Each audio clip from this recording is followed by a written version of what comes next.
We all need somewhere. Oh, lads, in you go. We who live for the day that might never come. Are you excited? We who go back again and again to where we come from. Well, lads, what's the crack? We who won't stop until we're unstoppable. Very nice shoes tonight. We who will never say no to getting stuck in. You got it all free? Yeah. We who pass on every tradition and skill that was passed on to us. Thanks. We who love the days that come forever. Him, her, them, us. We all need somewhere that belongs to us all. GAA, where we all belong.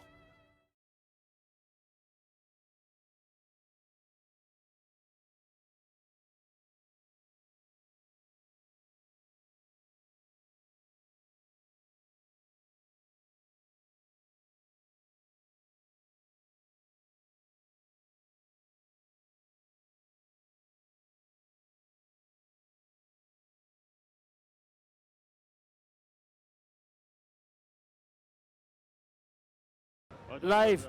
Hello and welcome to Brewster Park, Enniskillen, for a replay of the Fermanagh Senior Football Championship final between Derrygonnelly Harps and Erne Gaels. Joining me today is Daniel Keele, Belleek manager, and Niall McElroy of Tempo. Daniel, I'll start with yourself. That was some game of football last week. Derrygonnelly 20 points, Erne Gaels 2-14. Who's the happier team to be back here this evening, do you think? Oh, I think that's quite an obvious one, Pádraig, and who's the happier side? It's obviously Erne Gaels, because with 5 minutes left in normal time, there was 5 points in it, so Erne Gaels done very well to get back a draw and get another day out, and I think that's been a trend in their play over the course of the championship, where they have been coming behind, and that shows they had real resilience and character in their team to keep coming back. But again, how many chances are they going to get in terms of if they're playing and coming playing catch up from behind? Are they going to stay in the game? They'll not get many more like that, so they'll be hoping that's not the case this evening. And Niall, as I said, it was some game of football. Neither team probably deserved to lose that. Oh, definitely not. This game between these two teams tend to be close over the last few years. They're two well-experienced teams who've been thereabouts, and most games between them has been very close. Derrygonnelly tended to have the upper hand, I suppose, for a number of years, and then Belleek got one over them last year in the semi-final, and then a league game as well this year. Now, obviously, the league final as well. It was a close battle between the two teams, and again, probably expect the same thing again here tonight, Park. And Daniel, Derrygonnelly played that game last week with 14 men for 48 minutes. They done really well. Does that give them upper advantage tonight? Oh, certainly, Pádraig. That was on a lot of bodies, a lot of people's lips, leaving the ground here last week. That Derrygonnelly should win the replay because of how well they dealt with Belleek with a man down for 45 minutes. Because essentially, every time Belleek attacked, Derrygonnelly had a man down. Every time Derrygonnelly attacked, they're attacking with a man less, with the new rules now. So, I'm sure Derrygonnelly's going to get a serious bounce from that there. And I suppose just to touch on that subject, Pádraig, in terms of the red card situation and Ryan McGovern getting it overturned, I think that has a massive bearing on this game for various reasons.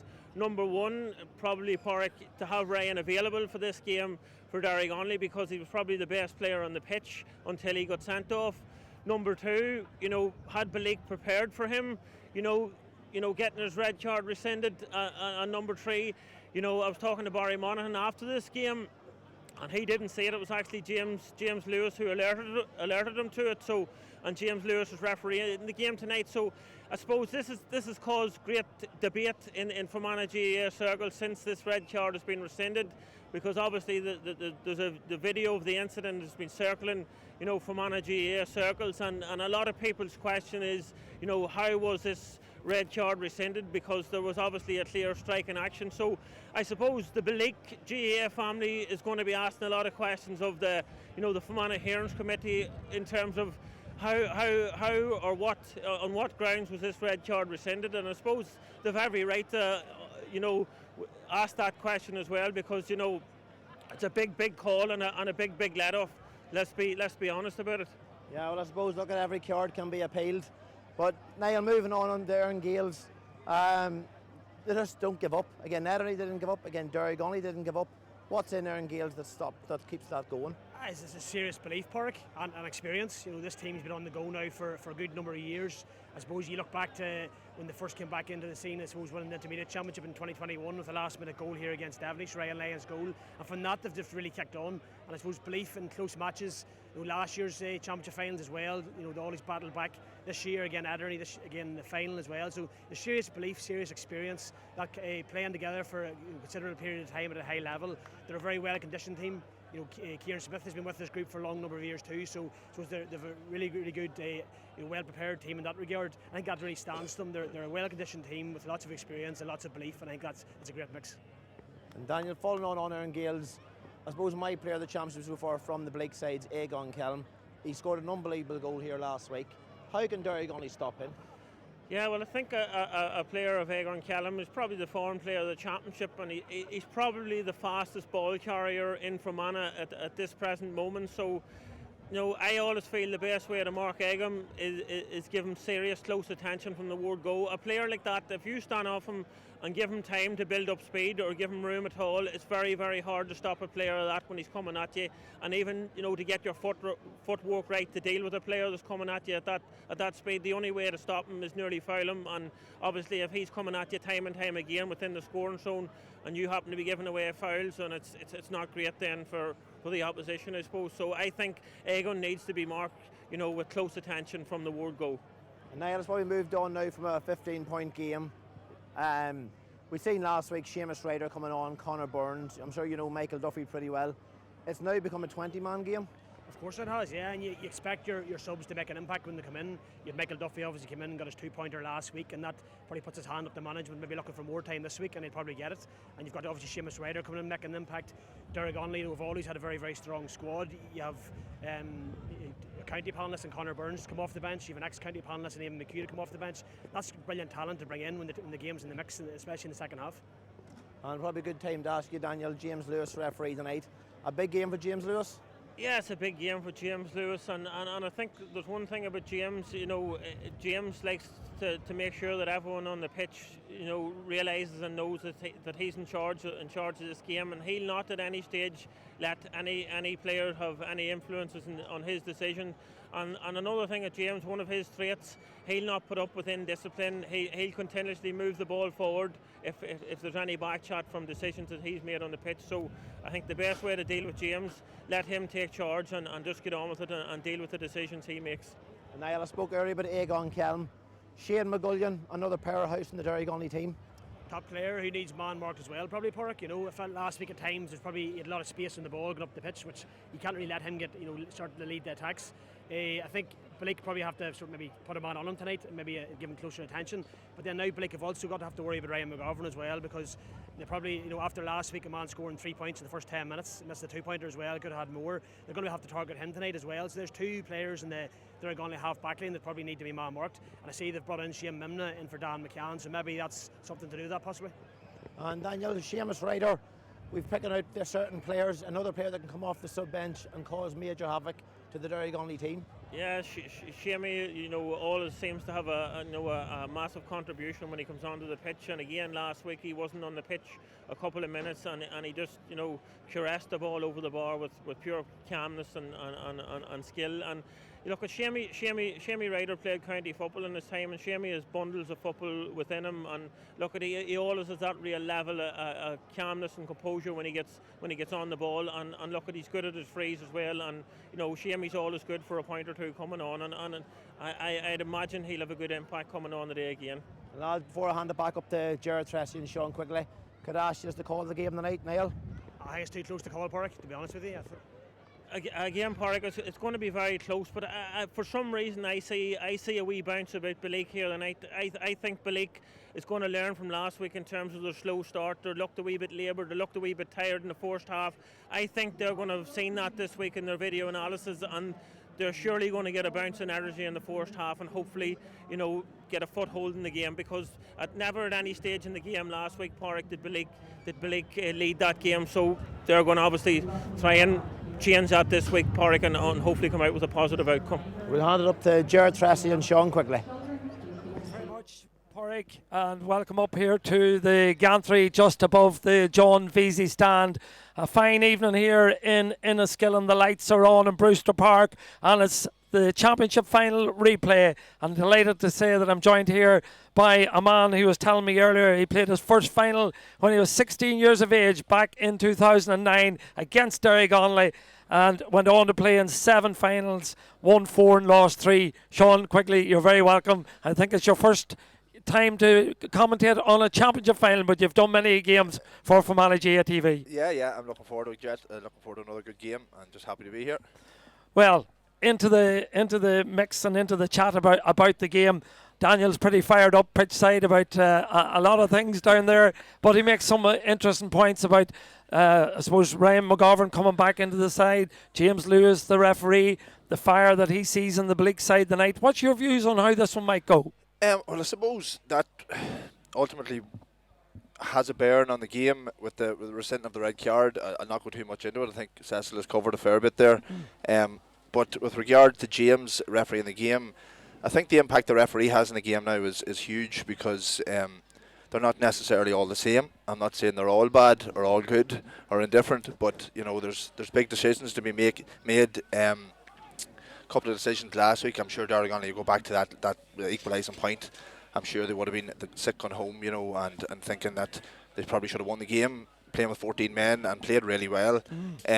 But credit to Belleek, they're a good sign of champions that they come back and they're not beaten, and they have another day at it, and they have a lot to improve on.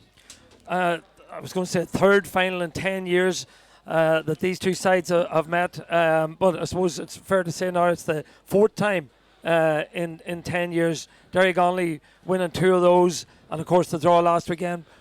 Have the Indian sign, do you think, over this Belleek team? Here, it's hard to know. Derrygonnelly have that over a lot of teams, and it's not that they have that over teams, they're just a quality side. The fact that they've been so well represented in county finals over the last number of years and won lots of them, and let's be truthful about it, there's been a whole lot of transition in that team over the last year or two. To see them keep coming back, it's a credit to them.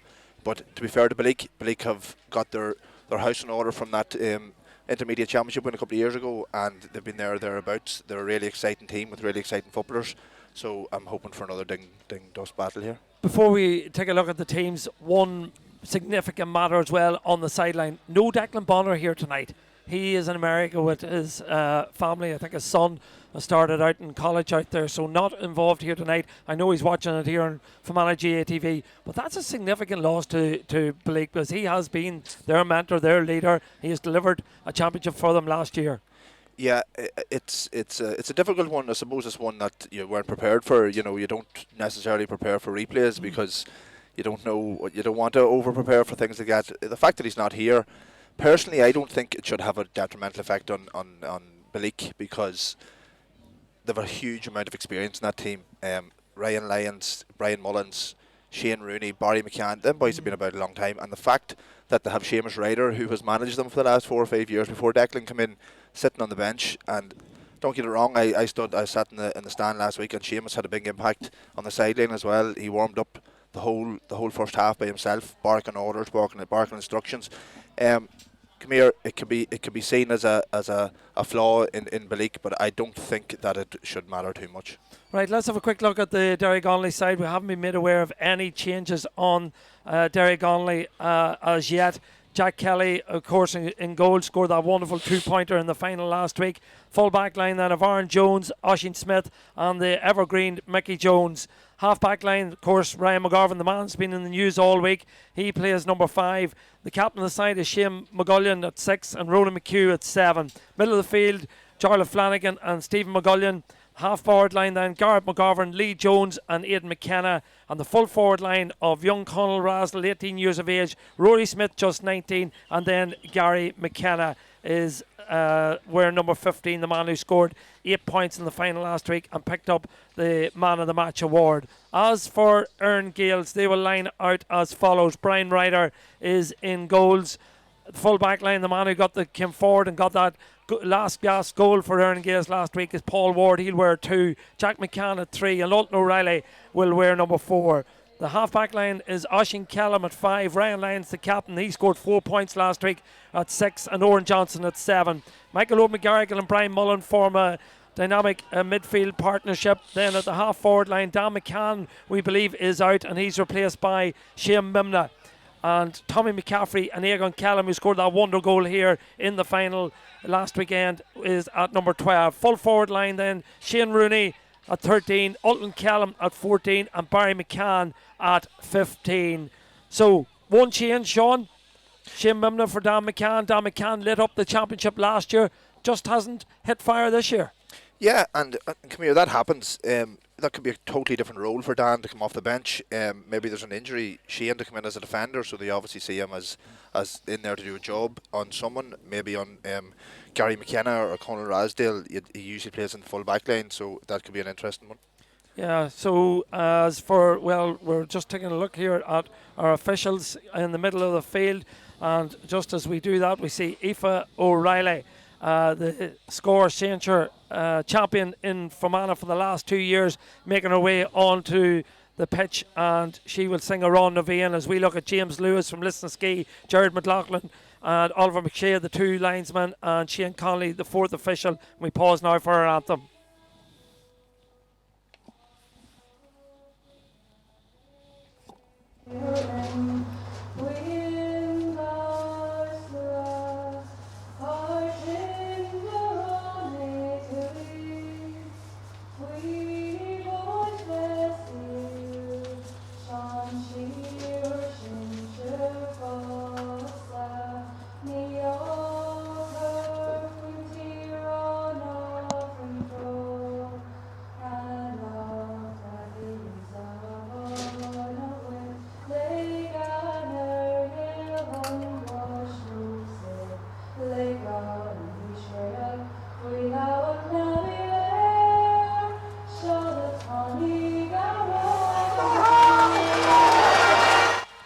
Big evening for Erne Gaels, big evening for the O'Reilly family. That's Aoife with Around the Vein, and our brother, of course, Ultan, wearing the number 4 shirt for Erne Gaels. We covered off our referee and our linesman, our 4th official, Shane Connolly, then our umpires are Seamus McMahon, Damien Keenan, Sean McCusker and Martin Higgins. It is exactly 6:30 on a Saturday evening here in Enniskillen, and it's the final, the replay of the Monarch Senior Football Championship final between Derrygonnelly Harps and Erne Gaels, the holders. As we look out, we have a brilliant view here as the lights shine brightly. Conditions, Sean, quite ideal. Conditions are perfect here at the minute. Funny, I was expecting a rough enough evening, but it's a perfect evening for football. A bit cool, but it's the time of the year for it, so I'm expecting a good game here. James Lewis, the man in the middle, shakes hands with Michael Ogue. Another great battle between Michael Ogue and Stephen McGullion.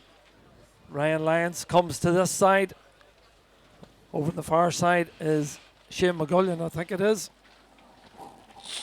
So referee, all he needs now is a football. Oh no, he has it behind him. He's checking with his 4th official, Shane Connolly, down below us, and Ollie McShea. Paul Brennan is running the line for Erne Gaels. No Declan Bonner, as I alluded to. Very interesting this week that the 4th official is putting everybody behind the wire as such, Sean. It was very, very hectic down below me here last week. I was looking at the pitch, but I could hear the noise down below me. I have a funny feeling Sean Flanagan will not stand there too long, Jet. He generally stands out about 14 or 15 metres out in the middle of the pitch. But James he's laying down the law here early on. Yeah, well, we'll keep an eye on the matchups. There'll be a sprint for this ball. We're on the way. The Monarch Senior Football Championship 2025 the replay is underway, and winning the ball and doing very well. There was Jarlath Flanagan, lays it off there to Rory Smith. Smith through the hands it goes back to Stephen McGullion. McGullion coming down this stand side, being faced up there by the goal scorer last week, Paul Ward. Ball in the hands of Colin Rasdale. Rasdale lays it back out there, picked up by Jarlath Flanagan. Flanagan spreads the play over the far side of the man who Had a sparkling opening 10 minutes of the game. Kicked 3 points from play. Then picked up that red card. That's Ray McGovern. Ball slipped inside. Back to McGovern. McGovern thought about the shot. Lays it off instead to McKenna. Is it? Got Great the shot score. away. Brilliant score. In it goes. That's a super score for Derrygonnelly. And it's that man that scored 8 points in the final last week. He's got off the mark right and quick. To be fair to Gary, you could see it. That was nearly a pre-planned work. Ray McGovern hanging out wide. A quick switch, Gary coming on the loop, a textbook score for a corner forward, and a great end to the championship final for Gary again. Yeah, great start for Gary. Ball breaks in the middle of the field. James Lewis indicates that that's a touch on the back of one of the Harps players, and McGullion, that's Shane, of course, gives it to Conal Razzle, a point last week. Razzle steadies down, looks to the post, hasn't got his eye in as yet. He rushed that one a little, Sean. Small bit of inexperience there from young Rasdale, but to be fair to him, he's game enough to take the shot on. Something like that can drain the energy out of a team, but it's early on, and I don't blame him for looking for a shot early away. Ball fed back now to Mimna. Crossfield ball that comes to Ulton Callum. Callum powering forward. Still Callum.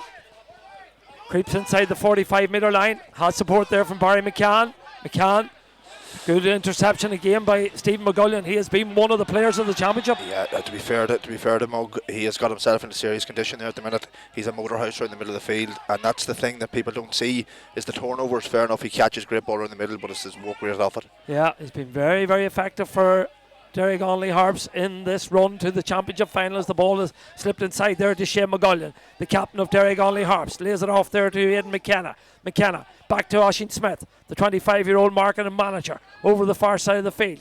Slips it inside there to Gareth McGovern. McGovern back to Smith. Smith coming cross field. Comfortable in possession. Oh, great cut there by McKenna. Excellent play by Gary McKenna. This time Ulton O'Reilly's picking him up. It's interesting that Shane Mimna, that looks like a foul. Referee says no, play can continue. Well, you're taking that one, Sean. Personally, if it was me that could tackle that, I'd be looking for the foul, but I probably would look for it before that. But to be fair to Gary, he's looking for the ball, and it's an indication of how James is going to referee this game, I think. Yeah, it's interesting. I think Ulton O'Reilly this week is going to be picking up Gary McKenna, and Shane Mimna's on the field to play. I think to pick up Conal Razzle. I'll let you keep an eye on that one, Sean, but that's the way I think it's shaping up, and that's the reason Shane Mimna's in the team as Tommy McCaffrey comes forward. McCaffrey cuts onto the right foot. I was going to say he's on his favourite left foot, but he cut inside. There's a 2-point opportunity that's floated inside. Not the best ball in the world. Jack Kelly lost the sight of it a wee bit. I think it was Oisín Callum had that shot. It was ambitious from where it was. Jack lets it go to the left hand side and wide. I'm not just sure if Jack let it go to the left hand side and wide. I think he got caught underneath it. That could have very easily ended up in the net. But again, it's disappointing from Belleek. They need to get a settler into this game, and they're shooting from really difficult positions early on. That's the voice of Sean Quigley with us here on Fermanagh GA TV. The kick out is a short one from Jack Kelly. It finds its intended target. The ball eventually will come over this near side of the field. Lee Jones carries it, gives it forward there to Ryan McGovern. McGovern, strong tackle by Shane Rooney. Referee says that's fine. Play can continue. Ball in the hands of Ryan McGovern. Lays it off there to Roy Smith. He started brightly. Gets it back again. This is good from Smith. Scored a point last week in the final. Gives it back inside to McGovern. McGovern. Back it goes there to McKenna. That's Aidan McKenna. Goes to ground. Referee right beside it, but it's been turned over and spilled. Gary McKenna does well. Back to Ryan McGovern. Spreads the play intelligently. Over around there to where Shane McGullion's picking up play. McGullion creeps inside the arc. Gives it to Razzle. Razzle. Back it goes to Rory Smith.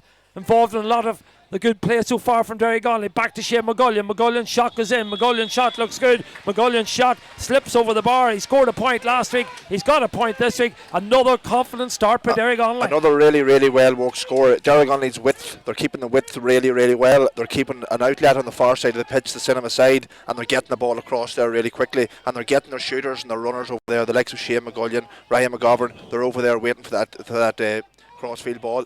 Kick-out's really, really important, and that was shown on that occasion that Brian Mullen up and fetched it clean from Brian Ryder's kick-out. Lays it forward, picked up now by Ulton Callum.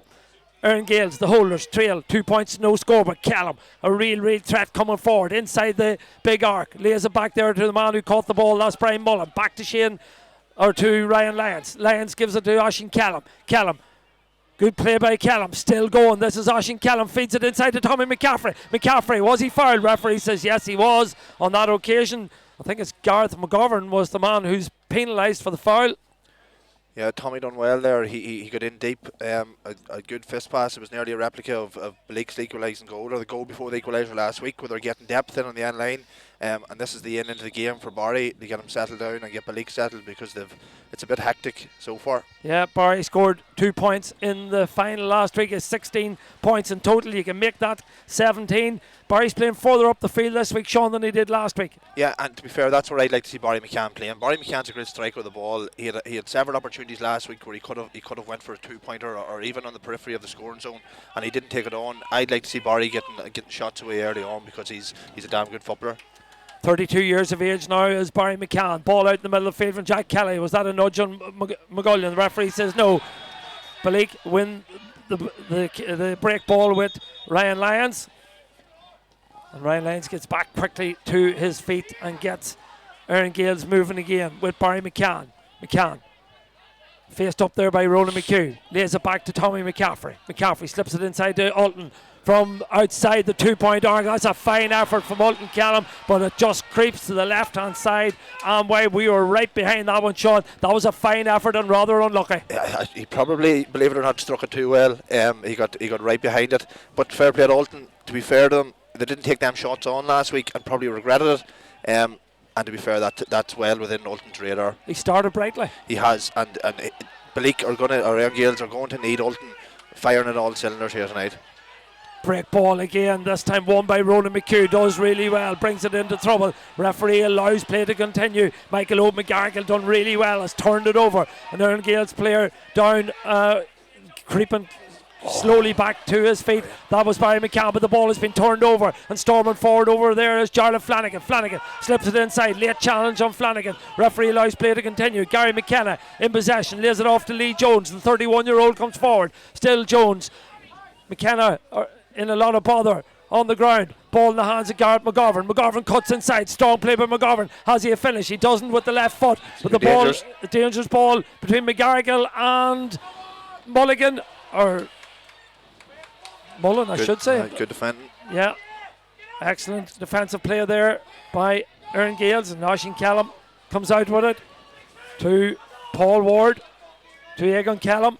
And over the far side it goes to Ryan Lyons, to Egan Callum. Callum.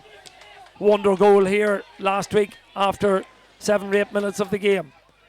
We've played 8 so far. 2 points to 1 in favour of Derrygonnelly. As Belleek comes storming forward with Paul Ward, lays it off there to Tommy McCaffrey. McCaffrey, 45 metres out, has Egan Callum off the shoulder. Dummy run from Callum means that McCaffrey can still go forward. Gives it to Alton Callum. Not the best ball in the world, but Callum does really well. Still powering forward as Alton Callum. Still goalless Callum. Eventually Ronan McHugh done really, really well, but the referee has brought it back for a free for Belleek. Given advantage. Now come back to the first tackle on Gary McKenna up here. That to me would be a soft enough free. It's the consistency in the refereeing that can be a bit of a problem at times. Like this is should be another score for Barry. And to be fair to Belleek, in the last 2 or 3 minutes they've really settled into the game. A couple of great turnovers, great breaks around the middle. Barry McCann steadies down for his second point. Oh, has come off the upright and has stayed in play. And into the hands there, the grateful hands of Aaron Jones. Jones gives it over to Stephen McGullion. McGullion looking up, delivers a great ball, gets Derrygonnelly up the field, finds his brother Shane, but fair play to Ryan Lyons. That's a brilliant turnover affected by Ryan Lyons. Yeah, and to be fair to Ryan, that wee box tackle, I've seen him doing it umpteen times, and that's the experience. That has really settled Belleek down after a sucker punch of a free kick off the post. That's a real energy sapper when that happens, when you miss a gimme like that. To be fair to Ryan, that's all the experience that he has there. Shane Rooney in possession for Belleek. Lays it off there to Barry McCann. McCann, strange ball inside, but it might work for Alton Callum! Into the back of the net. I did say he started the game brightly. It wasn't the intended pass, but it reached the man who was straight in front of the goals. That was Alton Callum, and he buried it into the back of the net. Let's have a look at this one, Sean, quickly. And to be fair, I don't think he would rather drop to any other man. And that's what Belleek have been doing all year. They've been getting goals. To be fair, he done really well. He that's all he could do with it. Brilliant finish by Alton, and as you say, he's started this game really brightly. And another great catch by Barry McCann. And the referee's whistle goes. He wants some attention for one of the players. Well, this final has started off the way last week's finish, full of drama, Sean, quickly. Yeah, 100%. Derrygonnelly, I have to say the two teams are set up really, really well. Their defensive positions are brilliant. Derrygonnelly started really, really well, and in the last 3 or 4 minutes, Belleek have really, really set their tone and got that goal, missed a free, and it is really whet the appetite for another great game. Oisín Kellam in possession. I think that's Belleek's first time that they've been in the lead in either this replay or the final as Kellam comes in. That's brilliant. Absolutely brilliant from Oisín Kellam. What a season Oisín Kellam is having. That's a super score on his left foot. Sean, we'll get the replay. You talk us through it. To be fair, Erne Gaels, big players, the last 3 plays. Ryan Lyons with a brilliant turnover.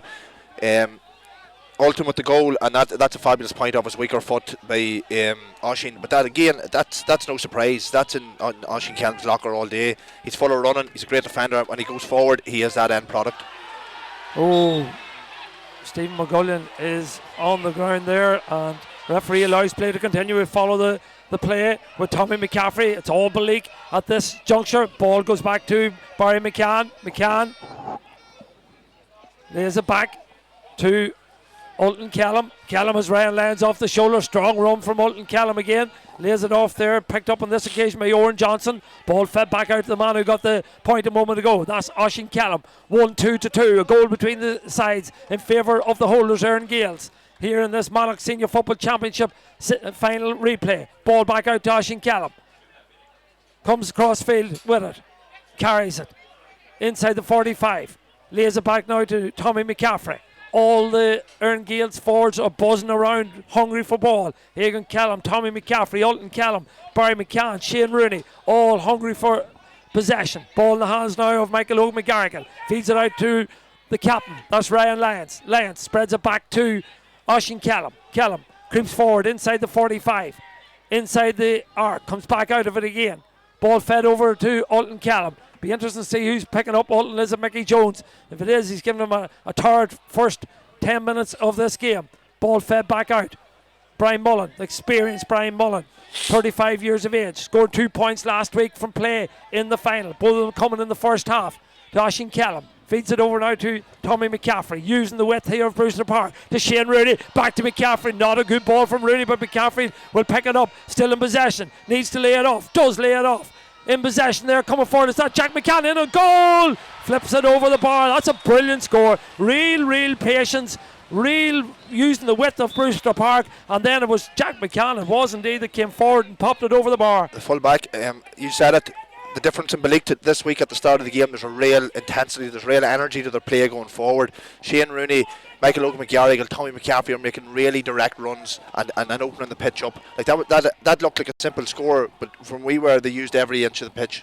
Really, really good. Yeah, great football by Erne Gaels. They've started this game much better than they did last week.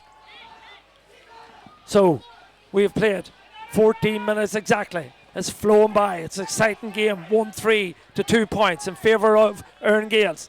Derrygonnelly haven't really got up the field since they got that second point in the 4th minute. That's 10 minutes ago since they scored. Shane McGullion now in possession. They'll need his craft. They'll need his experience to get Derrygonnelly settled back into the game. Rory Smith brings it crossfield to Conal Rastell. Rastell, faced up by Mimna, goes to his knees, retrieves the ball, but just about.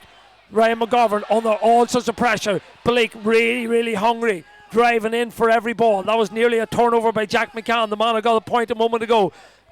Crossfield ball, a very poor ball on that occasion, and Erne Gaels have turned it over again. They're really snapping into the tackles. They're playing really well at this juncture. You can see that there's a real edge to Erne Gaels here. Jack McCann setting the tone by that turnover. Brian Mullins on the edge of it, and could be another fisted score. Oh, just not the best ball in the world, but still alive. Shane Rooney battling for it. Shane Rooney's fouled. Ryan Lyons, the one man that you wouldn't have expected to put too much weight on that pass would be Ryan Lyons. 100%, and Ryan will be kicking himself there, probably possibly for his own score. It's obviously something that they're working and training. They're trying to get to the byline for fisted scores, fisted goals. But unlucky. But again, going back to Belleek, their intensity in the tackling is through the roof at the minute. Derrygonnelly, Sean, just need to hold possession for a while, build it slowly. They need someone with a bit of experience here to slow the game down. maybe work a score, work a free, just to calm things down. It's all a wee bit hectic at the minute.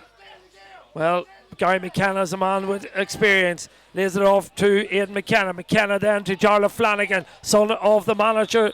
Sean down below as he puts his hands to his head. You know, Snapped out a little. That's what you don't want to do. And I know Jarlath Flanagan, his intentions are good, but it's about recycling the ball, getting it into the scoring zone, and getting Gary McKenna, Shane McGullion on the ball, and getting Derrygonnelly back into the game. That's the voice of Sean Quigley with us here on Monaghan Brothers Fermanagh GA TV. Coming to you live from Brewster Park. The ball's been turned over. Oh, a brave challenge there. Alton O'Reilly is the man that will be penalised, and well, getting back to his feet. Is it Shane McGullion? Is it? Yeah. Yeah. Well, he's a hardy foot soldier. It's not the first rap Shane has got. One thing I've noticed is the conditions. A lot of players slipping. The referee has slipped once or twice here too. The underground conditions are slippy. A few balls have hit the deck there, and as soon as that happens, it's a turnover. Jack fancies this, but he's. I'm surprised that Jack Kelly isn't hitting this, to be honest. I think that's probably Sean trying to use his experience to slow the game down. Yeah. Derrygonnelly don't need another ball dropping short or going wide. It really does zap the energy. Yeah, fair point. You see Ray and McGovern out in the wing here again. They're going to try this working again out wide. Yeah, ball fed inside. Gary McKenna from a 2-pointer. In it goes, but it's dropping short. Dangerous. Rory Smith! What a block! Block. What a block! Oisín Callum, absolutely super. Threw his body at it and somehow managed. We'll get a look at it shown here on the replay, but that was excellent defensive play. Really good, and I'll go back to one of Peter McGinty's old sayings: there's nothing more dangerous than a failed shot going in around the square. And to be fair to Rory Smith, he done really well, but again, it was Oisín Callum, I think, again, with that block. Oisín has been all over the pitch here so far. And now there's a good opportunity for Jack to settle things down and get Derrygonnelly back into the game. Yeah, I think that block from Oisín Callum typifies Belleek's attitude in these opening 17 minutes. They are really ravenous for work as Jack steadies down, but he's pulled it. Oh, it's off the upright. Back into play. Back it goes to Ronan McHugh. Referee's hand goes up. It's just small things, Jet. Small things aren't going Derrygonnelly's way at the minute. You know, the width of a post, the bounce of a ball. It just seems to be they're forcing things a wee bit. And to be fair to Sean, he's getting excited, but he's cutting a frustrated figure down there. He is. Paul Green down alongside him. Paul Ward, Shane Ward down there. 18 minutes gone in this opening half of this replayed final. Ryan Lyons in possession, gives it over there to Jack McCann. McCann to Oisín Callum. Crossfield ball, and it comes to Brian Mullen. Mullen looks up. Great run here by Alton O'Reilly. Ball, however, is missed and goes to Barry McCann. McCann faces Ronan McHugh. Still Barry McCann. Feeds it back out there to Tommy McCaffrey. McCaffrey, 31 years of age now. Back across it goes there to Egan Callum, to Ryan Lyons. Spreading the play to Alton. This is what he loves, coming in of the sideline. Gets the shot away. The umpires like the look of it. He also likes the look of it. That's a brilliant score. That's where Alton Callum likes to operate on, coming in of the sideline. And I know Walton got the score, but we have to commend the run, the hard energy busting run, I think, from Oren Johnson there to open the pitch up, open and make the defence go after him, and left that bit of space for Alton to get a shot away. That's a real thing in Belleek's game here at the minute. They're really emptying out into the full forward line. 7 points to 4. Ball break, loose ball. Who else? Oisín Callum. What a start he's had to this game. Gives it to his captain, Ryan Lance. He spreads the play, and it goes to Tommy McCaffrey. McCaffrey coming forward. Ball fed back to Egan Callum. And back it goes one more time to Ryan Lance. More patient build up on this occasion. Ball in the hands of Oisín Callum. Space for Callum to operate in. He has his brother, his younger brother. That's Alton. Steadies down himself. Likes the look of this one. Absolutely brilliant. What a game he's having. He's kicked 2 points. He's had a terrific block. He's been running all over the park, and that's leadership at its best. 100%. And you could see Alton was nearly begging him for the ball, but you could see Oisín straight away knew that he had it in his locker. Brilliant score. Again, using the whole width of the pitch. The unselfish running from Belleek here has been exceptional by their full back line, half back line, really making them spaces for Alton and Oisín to get them shots off. Well, Aaron Jones has been pulled to the ground by Shane Rooney. It was outside the arc, so that's fair enough. Derrygonnelly really do need a score at this stage.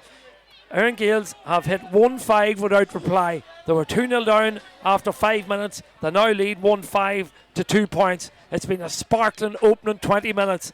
And if Declan Bonner's tuned in, as we know he is, on Fermanagh GATV, he'll be very pleased with how his Charges have performed in these opening 20 minutes. But remember, it is only the only opening 20 minutes as Ryan McGovern floats this one in. Dangerous ball again! A width of the fist there that didn't get their hands on a shot. Yeah, again, another dangerous ball in. Steve McGullion in around the edge of the square. A bounce of a ball, and that's in the back of the net. But a poor execution from the shot from Ryan McGovern. You know, he had another 10 yards in front of him to run into. Ball picked up by Owen Johnson for Belleek. Back it goes to Ulton Callum. Callum feeds it over now to his brother Oshin. Oshin has on his right hand side Barry McCann. Unselfish run on us. Sean has talked about by Barry McCann. Opens up a bit of space. Oshin didn't go into it. Lays it back to Ryan Lyons. More controlled build up to this attack by Erne Gaels. Ulton slips, goes to ground. Well, that's a foot or a hand tackle there on the, I think it was Rory Smith, who done well, turned it over. Garrett McGovern needs to settle on this ball and get Derrygonnelly up the field and try and build a score. You know, it has really got the feel of the last 10 minutes of the game here. You know, we're 20 minutes gone and it's just really so hectic. Derrygonnelly need to look for their experienced players to settle the thing down. Simple things like that, the ball hitting the ground.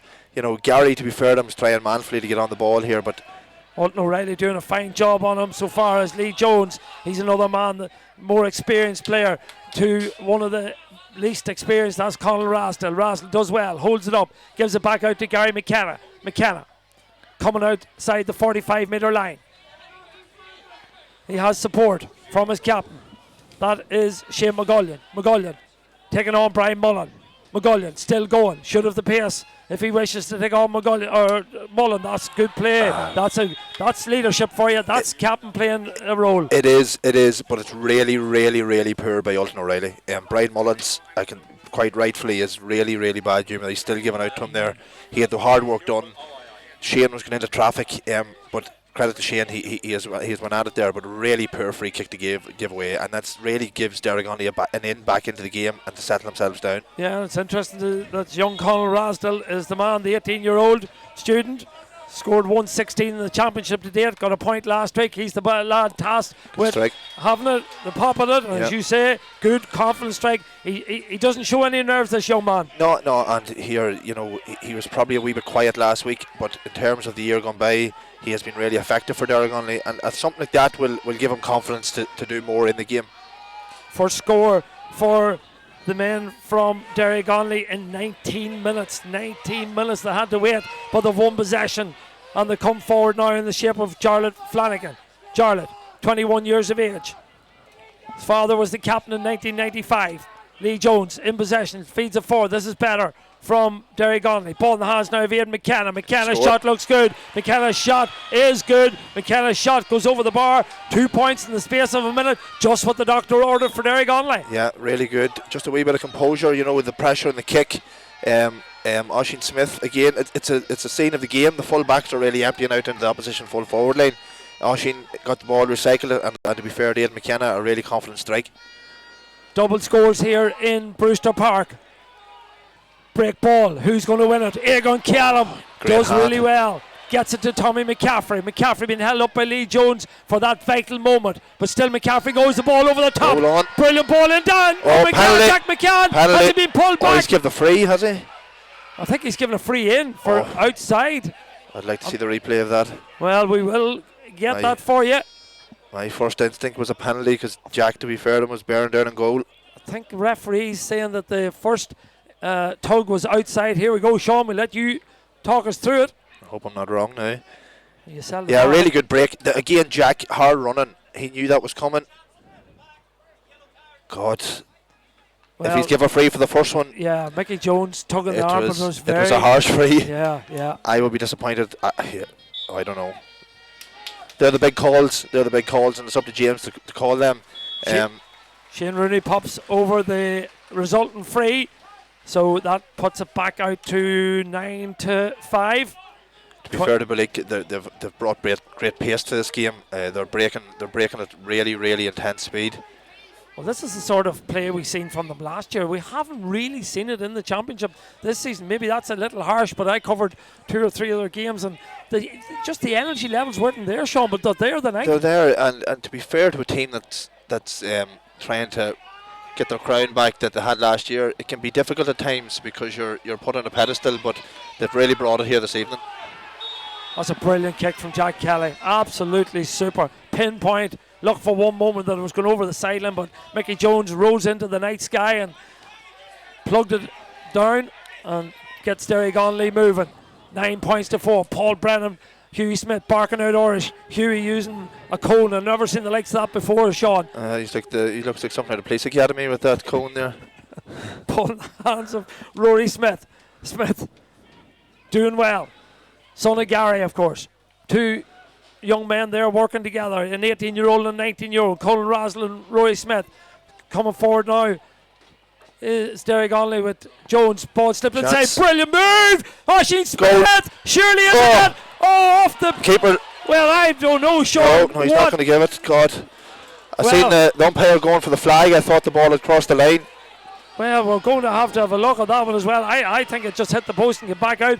I suppose what maybe took me was the ball being picked to the ground, but then it was picked up by Brian Ryder. He was well entitled to Yeah. Again, it's the small margins. It's the really small margins. What a game. But again, the same man again, Oisin Smith emptying out into the full forward line and really causing serious trouble up there. Well, Oisin Smith, I've seen him a few times in that position for both his club and county. Very, very unfortunate on that occasion. Hits the post.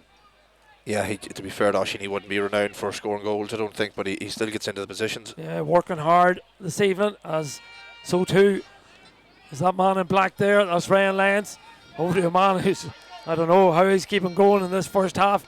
Oisin Callum, he scored 2 already. Is that going to be number 3? It looks as if it is. This is just a magnificent display by Oisin Callum, and Derrygonnelly need to tag him. To be fair, Jet, when a player's playing like that, he's very hard to stop. At the minute, I would say whoever's here from Fermanagh should just give him the man of the match at the minute. But when a player's going so well, he's really having the game of his life here at the minute. Certainly is. He might make your job very easy if he keeps going the way he is, because you have to call the man of the match later on this evening, as that break ball is won on that occasion by Ryan McGovern.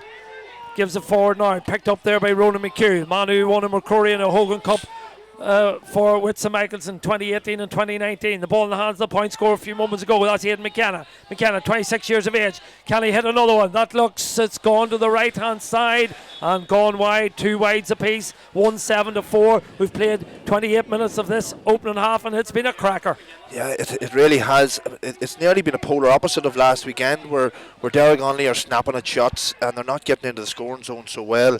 Belleek seem a wee bit more composed in front of the goals. Maybe you can't see it in the TV, but the width that Belleek are playing with when they're attacking is really exceptional, and the runners they have off the ball is brilliant. Speaking of runners, Oisin Callum in possession to Ryan Lyons. Back inside to Egon Callum. He's having a quieter half than we had last week, but here he goes. 1 minute of additional time to be added on. What a run from Egan Callum. Not the best ball in the world. Cut out by the hard-working Ronan McHugh. And Derrygonnelly come. As you say, it's like the end of a match.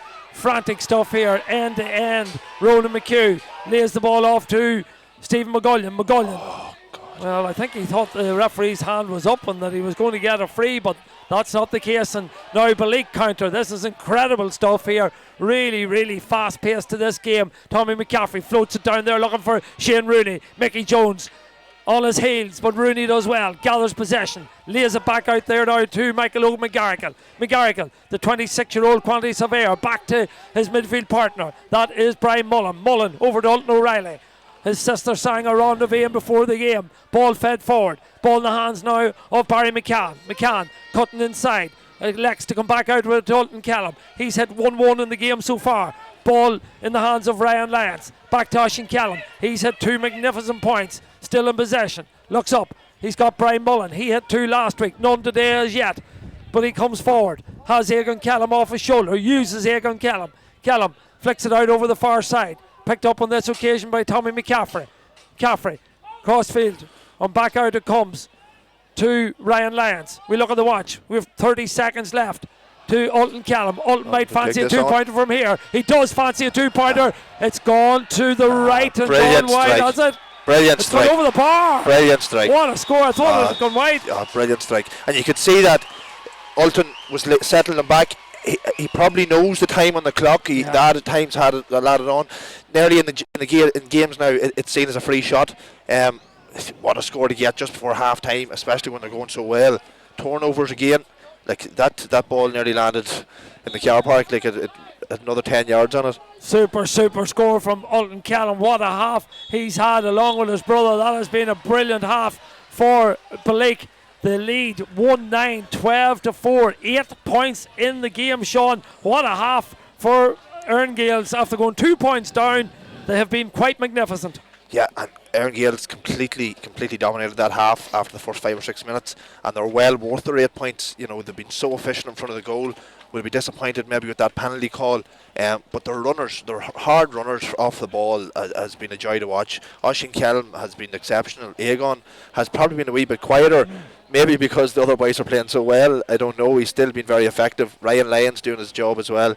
But Derrygonnelly will be disappointed with the way they finished that half and played, because there seemed to be a wee bit touchy, and they're snapping at things a wee bit. Something that you wouldn't necessarily think that Derrygonnelly would do with the experience they've had. And Alton Callum, you know, he's coming back after a long layoff, but he's been quite magnificent in that first half. He's a goal and 3, I think it is, if you count that. Yeah, a goal and 3. Yeah. To be fair to Alton, he's been out of football a long time, but I would imagine he was doing everything right in terms of rehab. He wouldn't have been sitting about and waiting for it to happen. And to be fair to Alton, he's a big game player and he's showing it here. But I certainly still would expect a kick out of Derrygonnelly here, because they're a proud team. That's my next question. What does Sean Flanagan do to change this? He has a lot of, first of all, in my opinion, he has a lot of fires to put out. Sometimes, if you're chasing a game, how do you put out fires? God, the fact of the matter is, when you go into games like that, the fires he wants to put out at the minute were probably not necessarily fires that he thought he had to deal with. Oisín Kelm, for example, coming from wing half back, he probably didn't think he was going to have such an impact in the game that he's going to have to go in now and man mark him. It's probably too late for that to do that for Oisín, because he's as I said, he's playing the game of his life. He just wants the ball.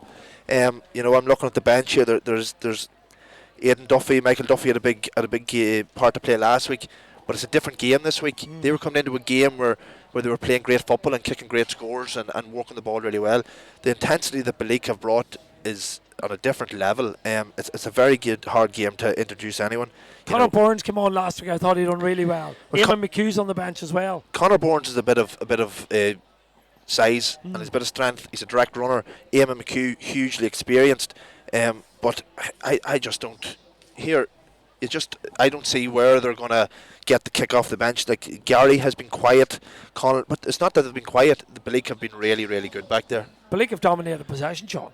Yeah, dominating kickouts. Like Stephen and Jarlath Flanagan around the middle, they're competing well. But it's the breaks, it's the hunger for the breaks, and it's the pace that they're breaking at when they turn the ball over on the break. Declan Bonner's probably on the phone from America to some of his management team as we speak, so we don't want to put him off that phone call, but he probably has one ear on us as well. He can be really proud of how his side have played in this first half. They've been phenomenal.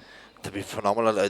I wouldn't be fair if Declan's on the phone to anyone from Belleek, he wouldn't have a big pile to say. I'd say just keep it going the way it is.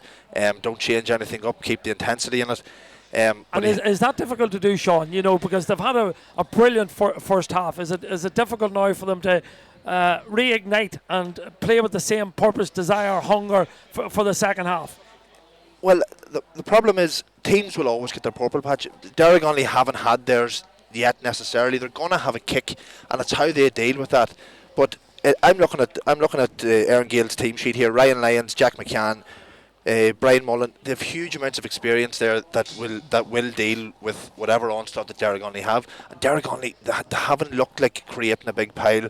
I know Washington Smith got in for the goal, but other than that, they've been really, passive in their play going forward.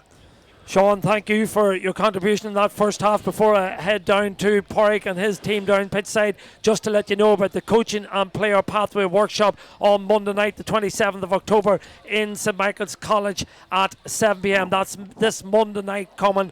Some great speakers, some legends of the game there. Peter McGinnity, Adrian McGuckin, Malik O'Rourke, and then the likes of Peter Teague and Roger Keenan. It's all about developing players and building teams and strengthening clubs, and it's one that anybody that hasn't anything in their schedule for Monday night should head to St Michael's for that. It starts at 7 p.m. and finishes at 9:30, so get along to that and enjoy that as we go pitchside to Porrick, Daniel and Niall.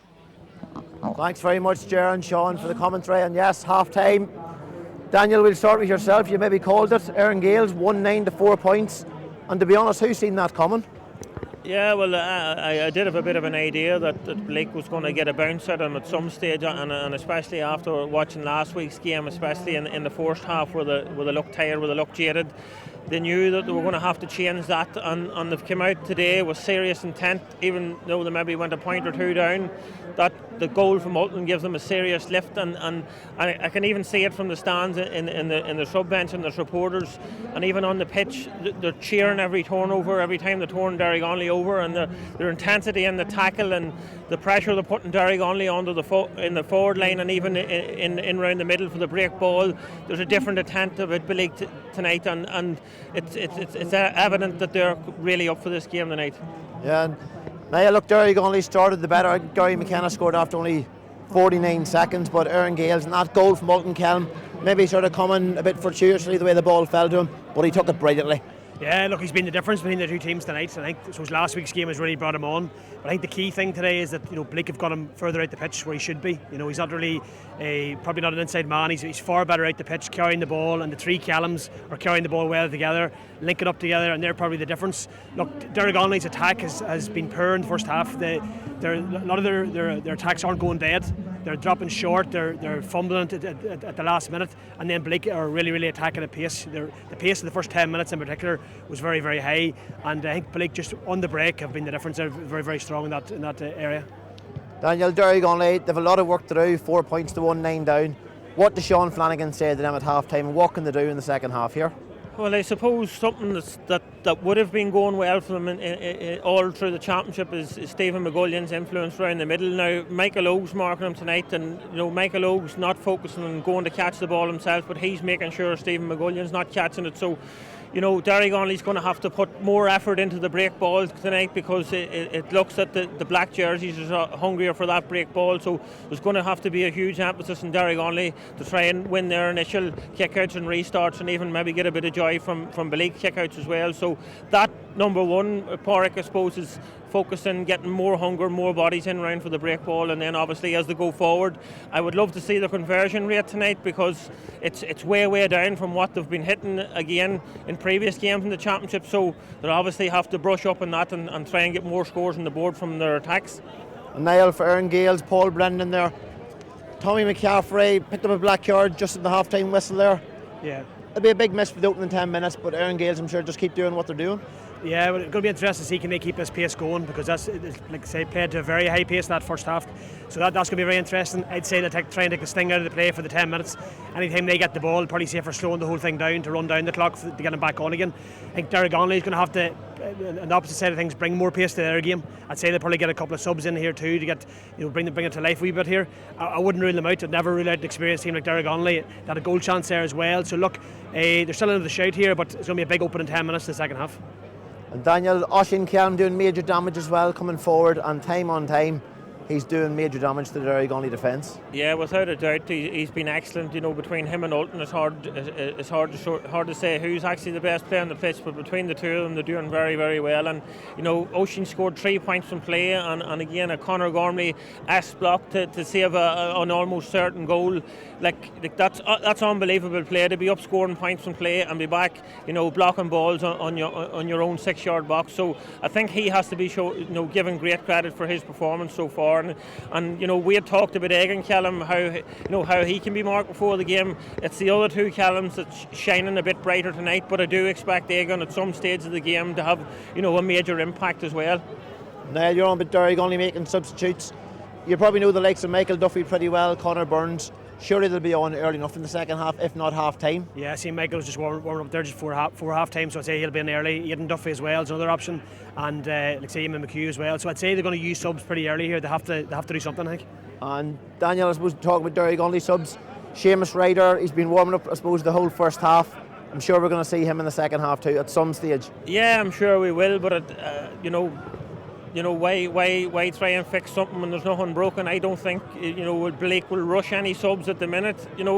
Maybe later in the game, more so if they continue with that sort of a lead, maybe to kill time, things like that, or kill any sting in momentum that Derrygonnelly may build up in the second half. But I don't think they'll be rushing in any subs at the minute because a lot of things going right for them, and I don't think they'll want to disrupt that.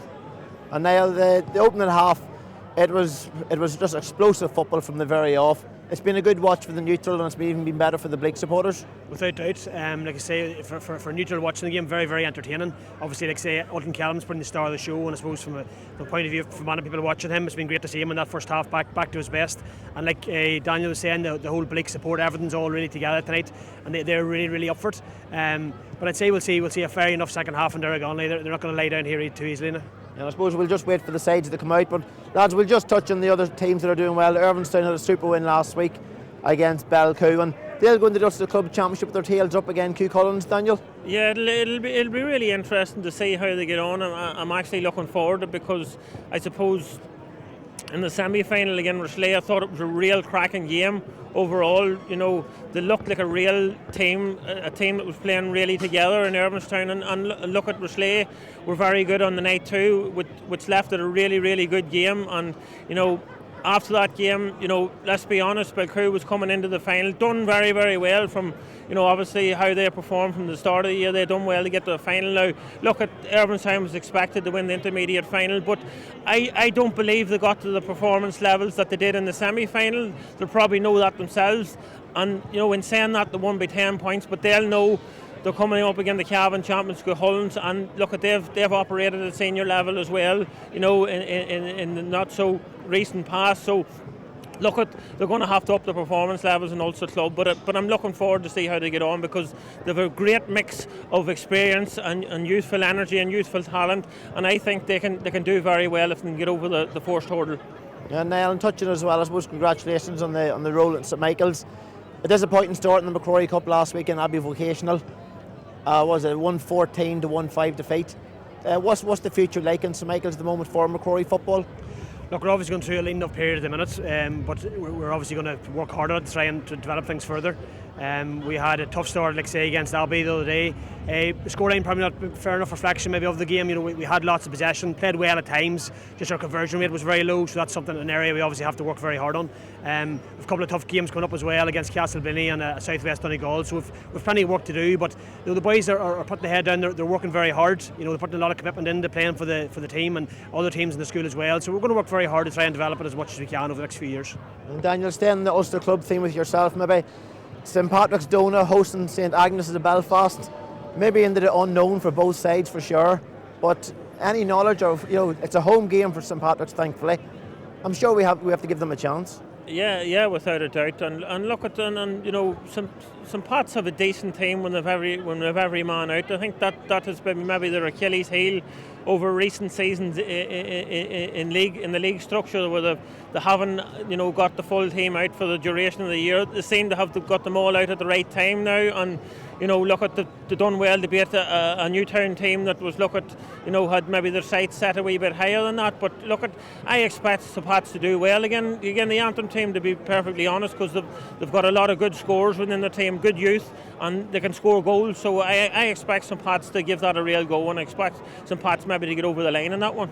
Yeah. Look, we'll finish up here. The referee's back on the pitch, and we're sure waiting for the two teams just to land back. But we'll pass back up to the comedy team of Ger Tressie and Sean Quigley. Pádraig, you mentioned there, I don't know if you can hear me there, yeah. You mentioned a black card there for Tommy McCaffrey there at half time. Wasn't something Sean and I picked up here, so can you enlighten us on that one? Yeah, I suppose I'll put Niall, black card to Tommy McCaffrey. Did you see it? I did. I think it was a late tackle on Shane McGullion as he was going up the pitch. I thought perhaps actually with some of the longer advantages being played these days, that maybe Derrygonnelly possibly could have got a free after that. Erne Gaels broke down. I think that actually led to the 2-pointer just before half time. So that's something I think that Derrygonnelly would have been annoyed about. And the fact that it was obviously a black card offence, you'd have thought maybe they could have deserved a free on that. So look, it's been costly. But then I suppose they've got the black card, which might help Derrygonnelly here at the start of the second half with that man advantage. Ger, will you hand it back? And as I said, Niall McElroy spotted it. Yeah, good man. Thanks for that confirmation, Sean. That's interesting to hear that. Yeah, it's and the fact that it happened before Ulton hit that 2-pointer is it's definitely going to be a question that Derrygonnelly will ask, that why the game wasn't stopped for such a significant thing. A black card. Maybe James didn't. Obviously, he can't tell if he's going to score after or not. But you know, it's a 2-point swing, and going into the second half, Tommy was having a quietly enough effective game there. He was getting on a lot of ball. He was doing a lot of that unselfish dirty running that we were talking about, and he's very direct. So it might change things up again. We'll see how Erne Gaels come out here in the second half and how composed they are down to 14 and how they deal with it. Because when it happened last week for Derrygonnelly, they dealt with it very well and their experience showed.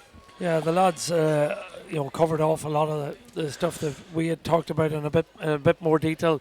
Evidently very, very impressed by the intensity and the work rate that Belleek have brought to this game.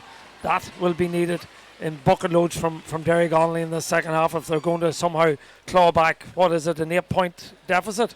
It's an 8-point deficit, but again, in this new era of Gaelic football, you know, it's 4 scores, and Derrygonnelly have the players to pick up them scores if they can get primary possession, and that's the problem. Belleek are so effective around the middle at the minute. They're so hungry on the break, their turnovers, their intensity in the tackling, and then when they turn the ball over, their effectiveness going forward. Like I'd say, their shot to score ratio is very, very high in comparison to Derrygonnelly's, and it's believe it or not, it's probably small things that are letting Derrygonnelly down, stuff that not necessarily you would think that Derrygonnelly would be making them mistakes, that they just have to get right. Yeah, this is Erne Gaels' 6th game in the championship. Started in the league format with a draw against Erne, 1-14-17. Then beat another draw then with Canole, 1-15 apiece. Then managed to beat Timor 16-2-5. Went into a quarter final and beat Lisnaskea 121-210. Semi final, a brilliant game of football where they just edged out Erne. And then the replay, or the final I should say. So they've scored 5 goals and 91 points, and they conceded 78. I think I make that for them. Derrygonnelly, a more direct route. Beat Lisnaskea, beat Belleek, beat Enniskillen, and then beat Timor in the semi-final. And of course last week finished a draw 2-14 to 20 points. Pulsating game of football that was, just as the first half of this one has been. They know each other really well, of course, and we're underway now, the second half. So Rory Bourne's in there, 22. Yeah. Or 20, sorry. Connor Burns, is Connor it? Burns. Yeah. 20 for 7 and 24 for 13. So 24 for 13. Colin Rassell's off and Michael Duffy's on. And Connor Burns, what I said, 24 7, was it? 24-7, yeah, Ronan McHugh. So Connor Burns on the field of play, as we talked about at half time, and you mentioned Michael Duffy as well, making way. Ronan McHugh and Conal Rasdale as Erne Gaels, playing with a man less in this opening 10 minutes of the second half, come forward with a man who has had a terrific first half, scored a goal and 3 points. That's Ultan Kellam. Feeds it back out there to his captain, who is Ryan Lyons, and back it goes one more time to Oisín Kellam. And we're likely to see plenty of this here from Erne Gaels in the opening 7, 8, 9 minutes of the second half. Keep him ball. Yeah, and they have the experience to do it. But the one thing, they're still great. They're still trying to create 1v1s. Already Ultan and Eagle are hanging out here on the left, and they're going to look for a switch. Jones, But yeah, in terms of keeping possession for the next 7 or 8 minutes, it's all about keeping, even if they don't score and Derrygonnelly don't score for 10 minutes, they'll be happy with that, or 1-0 score or whatever. It's about just that wee bit of experience. They have the players to do that. Aaron Jones involved in a lot at the start of this second half. He put that ball out over the sideline, and the resulting line ball, he got his hands on it, come back out to where it started. That's Oisín Kellam, still going. Oisín Kellam slips the ball over the top, strong run. Kellam back to Shane Rooney on the left boot. Good tackle there by Stephen McGullion, but Shane Rooney gets the shot away, and Shane Rooney pops it over the bar for his second point of the game, and it puts Derrygonnelly or Erne Gaels into a 9-point lead. Yeah, great start. Again, it's the same players. Oisín Kellam again involved. Ulton involved in breaking the ball down. A 50-50 pass, and they're the breaks they're getting. But their intensity is brilliant all over the pitch. Derrygonnelly win the kick out, as you'd expect them to do now, with an extra man for the 10 minutes of this second half, as Tommy McCaffrey has picked up a black card late in the first half. Conor Burns comes driving forward. His younger brother Dara on the bench lays it off there to Mickey Jones. Good ball into Garrett McGovern. Well, the nudge came on him just at the right time, throwing a foot at it there as it squirmed out to the right hand side was Michael Duffy, but didn't get enough connection on it, Sean. But it was a strong, purposeful run there by Derrygonnelly, by Conor Burns. It's the Erne Gaels defender just done enough when Gareth was about to pull the trigger. You know, it's one of them ones where if he hits the deck, you know, in a game like this, the referee could be tempted to give that penalty. But great defending again, and just unlucky. It's them wee things just aren't going Derrygonnelly's way this evening. You have to give credit to Ryan Lyons and Brian Mullen, both of them working feverishly hard to get back to put in that little nudge on Garrett McGovern as Lee Jones carries it forward. Did he carry it too far? Referee says no. Smart play from Derrygonnelly. I think it was Duffy, was it there, or the game on that occasion? Yeah. A smart play from him. He came round on the loop there. He done well. It's just the execution was just that wee bit off. And again, when it's just not going your way, it's like everything was done right there. It's just not. It's just one of those nights so far for Derrygonnelly. Kick out for Brian Ryder. Kicks it right footed. Ball broken down by Conor Burns. Who's first to it? Well, hunting back there. Well, Michael Duffy does well. Gathers it, gives it back. That's an ambitious effort there from Michael Jones, is it? That's score. A wonderful effort from Michael Jones. Is it a 1-pointer or a 2-pointer? It's a 1-pointer. Some score. It's not often Mickey Jones scores them, so it could be. You know, that's the leadership that Mickey has. You know, Mickey's been about a long time, and that's a really top class effort. He wouldn't be renowned for them scores. Just, you know, a foot inside the 2-point arc. But a great score and a good settler for Derrygonnelly. What did you tell me earlier about him in 2009? Your first championship final? What age were you? I was 16. It seems like a long time ago. Who marked Mickey Jones, and he's still going, to be fair to him. He didn't give me much that night either, and he hasn't given me a big pile since. An odd rap, I'm sure. Yeah. But to be fair to Mickey, he never means it. No, he's a good lad. Ball fed forward, brilliant take by Stephen McGullion. Ball spills there and close to the side and lay it back out to Shane McGullion. Shane McGullion tackled strongly there by Aigan Kellam, but Derrygonnelly playing with purpose. The hand goes up. Mug goes for a 2-pointer from distance. Great that looks strike. good. That's a brilliant score. That's a super score from Stephen McGullion. And brilliant score. Sean Flanagan Sean's is giving it to the Erne Gaels bench, and fair play to him, because you know that's a real lifter there. Another one, the advantage, a free shot, but that's in Stephen McGullion's game. He has that in the locker, and that is a really good score, and it'll be good to see how the press up on this kick out. That brings it back to a 6-point game, 110-7. Referee holds play up for a moment, but it's interesting. Stephen McGullion, one of the more experienced players on the team at 30 years of age, and Mickey Jones at 37. Two men that came forward, two brilliant scores there, for much needed scores for Derrygonnelly. And now they're in possession again. It looks as if Michael McGarrigle has got his hands on the ball, done really well there. Gives it back to Oisín Kellam. Kellam bringing it into a bit of bother. Did he hold it too long? Referee says no. Done really well. Laid it off to Ryan Lyons. Lyons has Ulton Kellam running on his left hand side. Brilliant run by Ulton Kellam. Still Kellam going. Steadies down, lays it back to Jack McCann. Where he's getting energy from, I do not know. Ball in the hands there of Ryan Lyons. Back to Ulton. Scored 1-3 in the game today. Thought about the shot. Lays it back to Ryan Lyons. He gives it out one more time to Michael McGarrigle. Back to Oisín Kellam. Screaming for it over on the far side of the field is Barry McCann. McCann receives it.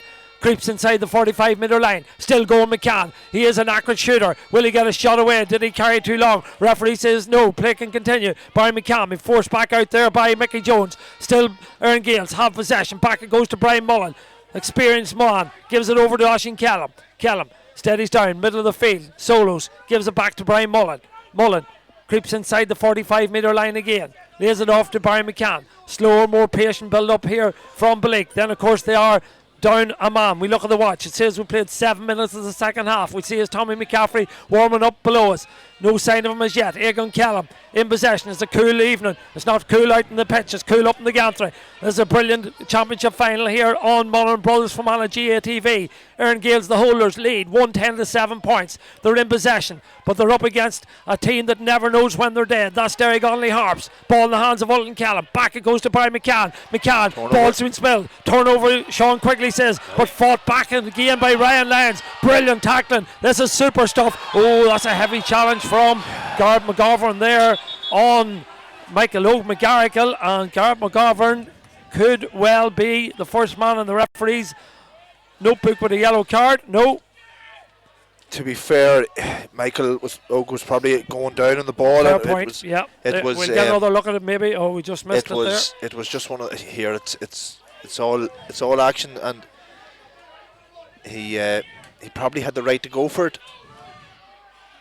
Well, we have the benefit of the replay, I suppose, and it could have been a yellow. Yeah, but referee was done well, James Lewis. It hasn't been the easiest game to referee because it's so fast and all action and hard hits, but that's what you expect. It is a championship final. Ball is in the hands of Jack McCann. Brilliant from Jack McCann. He's having some game. Commentator's curse. Ball has been turned over. Ball in the hands now of Jarlath Flanagan. Hear the crowd get behind the Harps. Good ball over the top to Conor Burns. Burns has Lee Jones off his shoulder. Still Burns gives it to Lee Jones. Jones in on goal. Can he finish? What a goal! What a goal by Lee Jones! What a goal! Absolute class! What a move! It came from a turnover back deep in his own defence. Derrygonnelly ran through the heart of the Belleek defence, went to Lee Jones and Sean Quigley. That is a goal worthy of any championship final in any county in this country. That goal was made down here in front of us, Jet. The turnovers, the pace, Shane, there was runners everywhere. What a finish by Lee. That's a big player. Lee has been about a long time, and what a goal to get them back in it. And all of a sudden there's 3 points in it, and there's only 10 minutes gone in the second half nearly. Tommy McCaffrey's coming back in. Derrygonnelly have really made hay here at the start of the second half, and Stephen McGullion has really stepped up his game. He's getting into all sorts of positions, and another great breaking ball, and it's going to be another simple free. The ball weren't moved away. We'll go for two here to bring one in it. This has been just absolutely brilliant game of football. What a goal, what a goal. Well, Egan Callum's goal was circulated all around social media last week. I'm sure Lee Jones's goal will be circulated this week, because that was worthy of any county final. 100%, and same goal, same corner, same everything. Lee maybe off his weaker left foot. I thought Gary made a fancy the 2-pointer here, but I think he has been told to go for one, and it's back to two. I can't believe there's only two in it. Listen to the atmosphere, Sean. Derrygonnelly on the ascendancy here. Steve McGullion, to be fair to Conor Burns, has had a big impact around the middle there in the first 10 minutes of the second half. So kick out 13-11.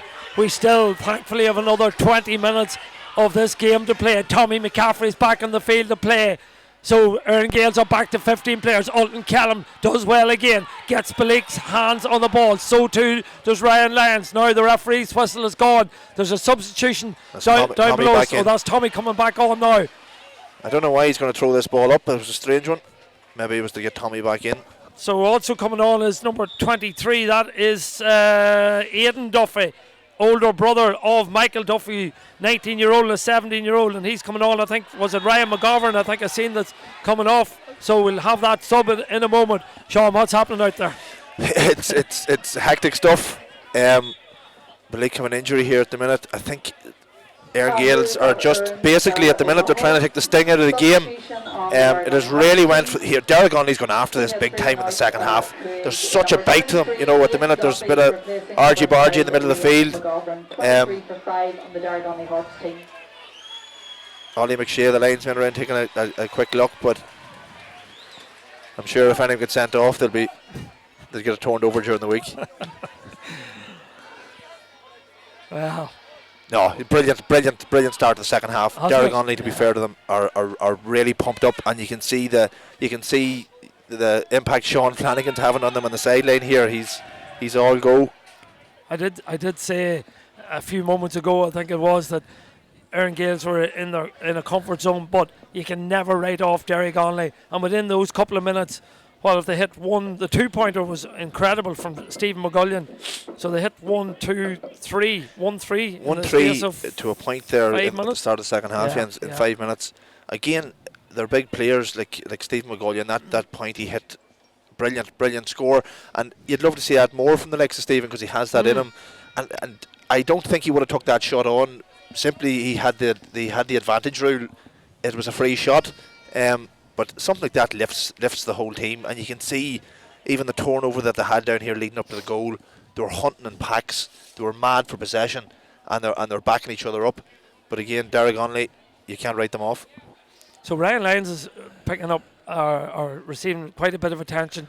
Sean, I was looking at subs. I was looking at Tommy McCaffrey coming on and whatever. I didn't see what happened to Ryan Lyons, to be honest.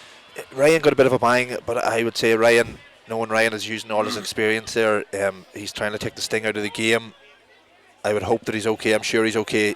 The thing is a yellow card for Oisín. Yeah. But the game has went against Belleek here at the minute, and Ryan, to be fair to him, is just trying to take the sting out of it, hopefully.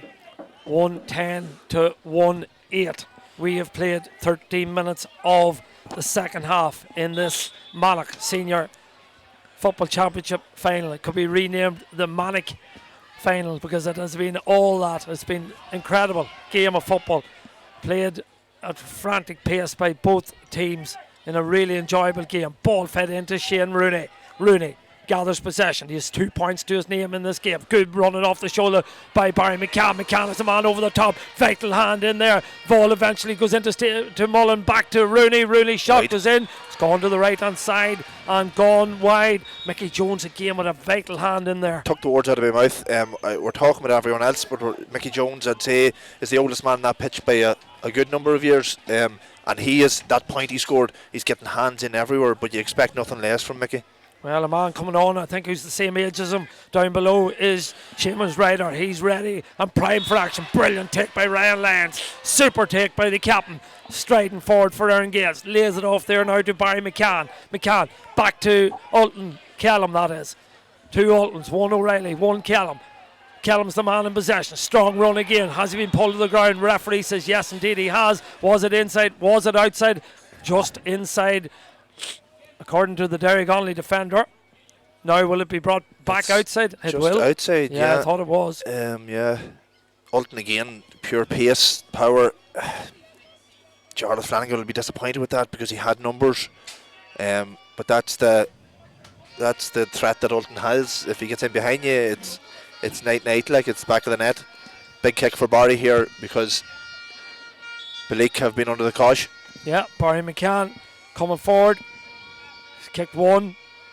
Wide ball. Wide ball. That's two wides in a row from Belleek, as Owen Johnson, wearing number 7, makes way for Shimmy Ryder, and that's another threat. How did Derrygonnelly deal with that? Who'll pick up Shimmy Ryder? That's a big threat, and I would say that Erne Gaels weren't expecting to use Shimmy so early on in the second half. I see Oisín Smith going straight to Shimmy. Shimmy is great experience, and he came on the last day, kicked a couple of great scores and set up the goal, and they'll be waiting, hoping that he can settle this game down for Belleek. Yeah, came on last week and kicked 2 points. Ball won well on that occasion by Aidan McKenna. McKenna scored a point in the first half. Lays it off to Jarlath Flanagan, to Garrett McGovern. McGovern comes forward, gives it off to his captain Shane McGullion. McGullion, 2 captains wearing 6.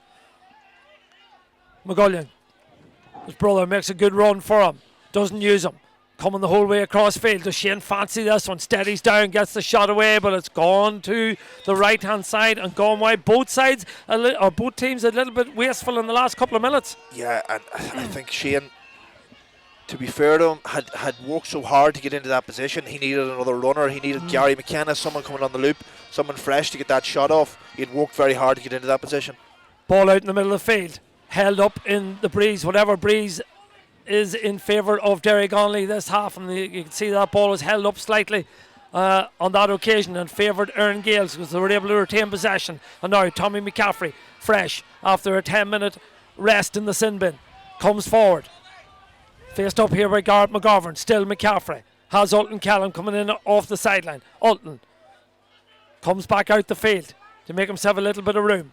Lays it off there to Michael Oak McGarrigle. McGarrigle being told to kick it over to the right hand side. That he does. Picked up on this occasion by Ulton O'Reilly. O'Reilly striding forward. Still O'Reilly going. Lays it back to Brian Mullen. What a warrior he has been for this Erne Gaels side over the years. Back to Oisín Callum. Callum in possession. Back to his captain, Ryan Lyons. Erne Gaels lead by 2 points, 110 to 1-8. We haven't had a score for 7 minutes. Haven't said that at all in the game. That's a rash shot from Ulton Callum. Over crossfield it goes, but it might break favours for Ulton O'Reilly. It does, and he gives it off to Jack McCann. McCann still in possession. Well held up on that occasion by Conor Burns. Good defensive play by Burns. Ball laid back out to Brian Mullen. Mullen over towards Ryan Lyons. Hasn't scored the night as yet, I believe. Kicked 4 in the final last week. Ball in the hands of Tommy McCaffrey into Ryan Lyons. Sergeant. Yeah, you called it, Sean. It's small things that Derrygonnelly were doing in the first half. Snapshots. It is completely turned on its head. Ulton, that was a really ambitious shot. I know he nailed one in the first half. The way the game's going here, you know, it's a snapshot, and that is just giving Derrygonnelly more and more energy, and they're full of it at the minute. Another change down below sees the experienced Martin Gilfeather, 35 years of age, coming on now for Shane Mimna. Both managers making changes. Mimna makes his way off the sideline, gets a clap on the back there from Paul Brennan. Of course, Declan Bonner not here this evening. Tuned in, I'm sure, to Fermanagh GA TV, sitting on the edge of his seat, I would think at this stage. His side still lead by 2. Ball fed forward, breaks favourably for Derrygonnelly Harps. Picked up there by McKenna. Comes striding forward. Garrett McGovern's made a powerful run. Garrett McGovern has been fired. McGovern should have put his body in front, but lays it back across field. Ball is in the hands of McKenna. He's pulled it to the right hand side and pulled it wide. Another disappointing wide for Derrygonnelly. Both sides wasteful, Sean. And to be fair to Gareth, that was his shot all day long. You know, he just lacked confidence in front of the goal. He didn't put his body in front of. Yeah. But a poor wide. So 4 wides for Derrygonnelly in the second half. That brings it to 6 in total. Erne Gaels have had 4 in the game to date, and Derrygonnelly have won this ball. James Lewis's hand is up. The advantage is still being accrued. Lee Jones coming forward with it. The hand is still up. Surely it'll have to come down soon. I think it's stuck, Jed. It is stuck by the looks of things. Still going forward with Derrygonnelly. Ball is kicked in. Wide. It's gone wide, I think, but it's going to be brought back. He's going to give it. That was borderline, at best. Well, there's nothing but controversy between these two sides when they play. I think Jerry McLaughlin's going to have a word here. He was right behind it, and to be fair, I think it was wide. Yeah, I think it was wide as well. The shot went in from the man who came on a few moments ago. That was Aidan Duffy. Jerry McLaughlin must have had a word, but will the referee bring this back out for the advantage, Sean? Because he had his hand up. Yeah, and again, it's down to the referee's discretion. You know, that was a good 15-20 seconds he had it up there. In my first, I thought it was wide. Well, here's the video or the replay of it. Yeah, it's wide. It was wide. Yeah. So it's wide, but the interesting thing here is, will it be brought back out for an advantage? I think Sean's having a word down here, but it was. I have a feeling he's going to bring it back out. Yeah, he is. Yeah, but it's going a bit crazy down the sideline again. I think Sean wants wheels on the goals, maybe. Well, Sean Flanagan being restrained down below us by Paul Ward. Well, it is the championship final. There's 10 minutes to go. Great view there on our camera. But it's going to be brought back out, so, not all's lost. 2-pointer for Jack Kelly, maybe, with the breeze. He has it in his locker. Breeze is picked up, Sean. Definitely has it. And you can see that on Brian Ryder's kickouts. Yeah. Well, Jack Kelly's been sent back. Strong run again this time from Burns. Been held. Oh, ball crazy has been stuff. Yeah. Crazy stuff. Settle that down. Let Jack have a go. It's a 2-pointer. Draws the game. Don't know why Jack Kelly's not being brought forward. Maybe in the first half, as you say, they didn't need to rush it on that occasion. They need to keep ball and work a score, but on that occasion you would have thought that was a referee says a foul there on Ryan Lyons. Referee will go the way of Erne Gaels. Scores have dried up. We've went 11 minutes without a score. 1-10 to 1-8. We have 9.5 minutes, or is it 8.5 minutes left in this game? Yeah, 8.5. Ulton Kellam in possession. Another sub being warmed up down below us. That's Dan McCann. Great sub to be able to bring on for Erne Gaels. Tommy McCaffrey coming forward. McCaffrey. Black card in the first half. Gives it into Shimmy Ryder. Excellent from all Shimmy day long, Ryder. all day long. Absolutely brilliant from Shimmy Ryder. They knew exactly what was going to happen on that occasion. Ryder. You love to see it, Jet. You love to see it. Hanging out in the right, hanging out in the left here. You know, he's full of class. He's doing that for years. But what a score! What a score to get, especially when you're under the cosh like Erne Gaels are. And fair play to him. Oh, that's a brilliant score. Absolute class from Shimmy Ryder. 22 minutes into the second half. 13 for 10. Shane Rooney's off. Dan McCann is on. Shimmy Ryder with a magnificent point. First score that Belleek have got in the second half since Shane Rooney kicked a point in the second minute. Yeah, and that all came from that free kick that Derrygonnelly had, and they tried to walk it. I know it, fair enough. You're told to walk these things now. When the games like this and scores are a premium, you know, you need to settle down, and that was well within Jack's range, and it's went up the field and it's bit them. Well, the watch says 7 minutes to play. The scoreboard says 3 points between the sides. Who's to say we won't have more of this? Another maybe 10 minutes each way, but Derrygonnelly have to claw back. Belleek have been clawing games back this championship season, but Derrygonnelly come forward with Gary McKenna. McKenna lays it back out. Derrygonnelly coming forward, probing with Lee Jones. What a wonderful goal he scored in this second half to Conor Burns.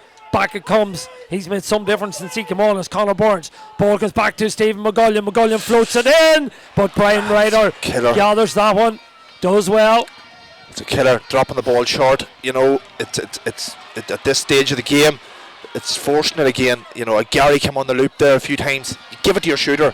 Give it to your shooter. Brilliant from Ulton Kellam. Absolutely brilliant. Came through 2, 3, 4 men. He's still going. Still Kellam. What a run. Referee running alongside him. Back it goes to Ryder for a 2-pointer. This time it's gone away over to the right hand side, but ball will break. Who will it break for? Brilliant bit of defensive play by Aaron Jones, I think it is, over there coming out the field with it.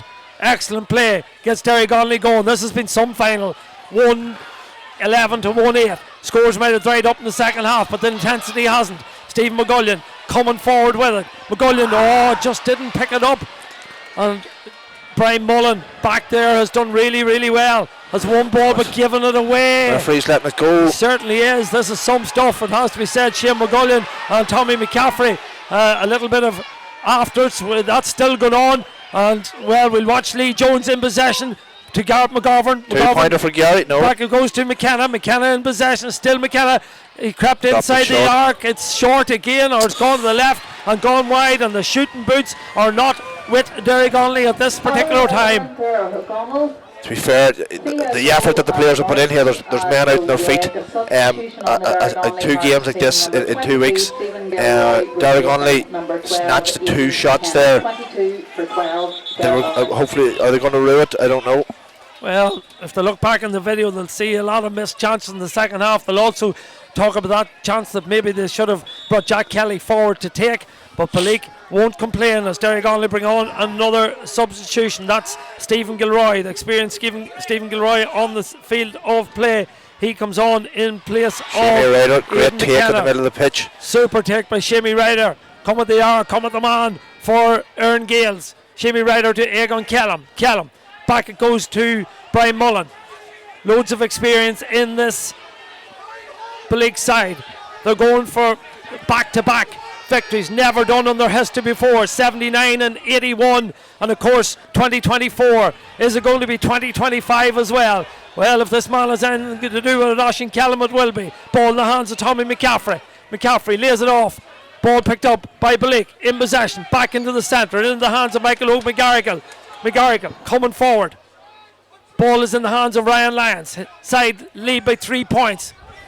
Back to Oisín Callum. The watch says there's 4 minutes still to be played. Good ball off the shoulder running there from Martin Gilfeather. Ball is fired in, but it's gone to the right hand side and gone wide. Is there a route back for Derrygonnelly? 100%. This game is far from over. It's far from over. They just need to get their hands on the ball. In the last couple of minutes, they were snatching at things.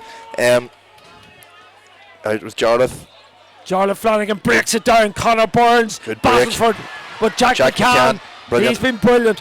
Picks up loose ball, lays it off to Tommy McCaffrey. He's a good 20 minutes since he got back into play. Still Tommy going. Fouled, has he been there by... No, the referee says it's over carried. That's a foul. I think it is. If you can see it again, I thought it was in real time it was a foul, but the way the game's going, James is letting it go. And here comes Lee Jones again. We seen what he done earlier on. Lays it back to Gary McKenna. Wind blowing my notes away. We'll keep an eye on the ball. The notes will gather them some other time. Ball in the hands of Lee Jones. Jones, 45 metres out. Man coming off the shoulder. Picking it up for Derrygonnelly. They need scores and they need them quickly. 3 minutes left in this game. Ball is in the hands there of Michael Duffy. Duffy spreads it over towards Lee Jones. Jones creeping forward for Derrygonnelly. Connor Burns spreads the play over this side. Good intelligent ball. Aidan Duffy it is. 2-point effort, but Duffy snatches at that and it's gone to the left hand side and gone wide again. Another wide. 1, 2, 3, 4, 5, 6 plus a couple of dropped short. Yeah, that's 3 or 4 shots in the last 5 minutes. That's 2 dropped short. That's a bad wide. And you respect his idea. They're struggling maybe to get the scores on the ball, but that's a wee bit out of the range. There's still plenty of time here. Derrygonnelly just need to work a score into the scoring zone, get Gary McKenna on the ball, and they're away again. Yeah, picked up by Rory Smith. Smith coming forward. His father played in 1985 when they won their first ever championship final. 30 years on. Can Derrygonnelly snatch this one and get back into the game? Lee Jones in possession. Comes forward. Derrygonnelly really need a point at this stage to get them back within a score. Ball fed back out to Garrett McGovern. Belleek will be disciplined in their defending.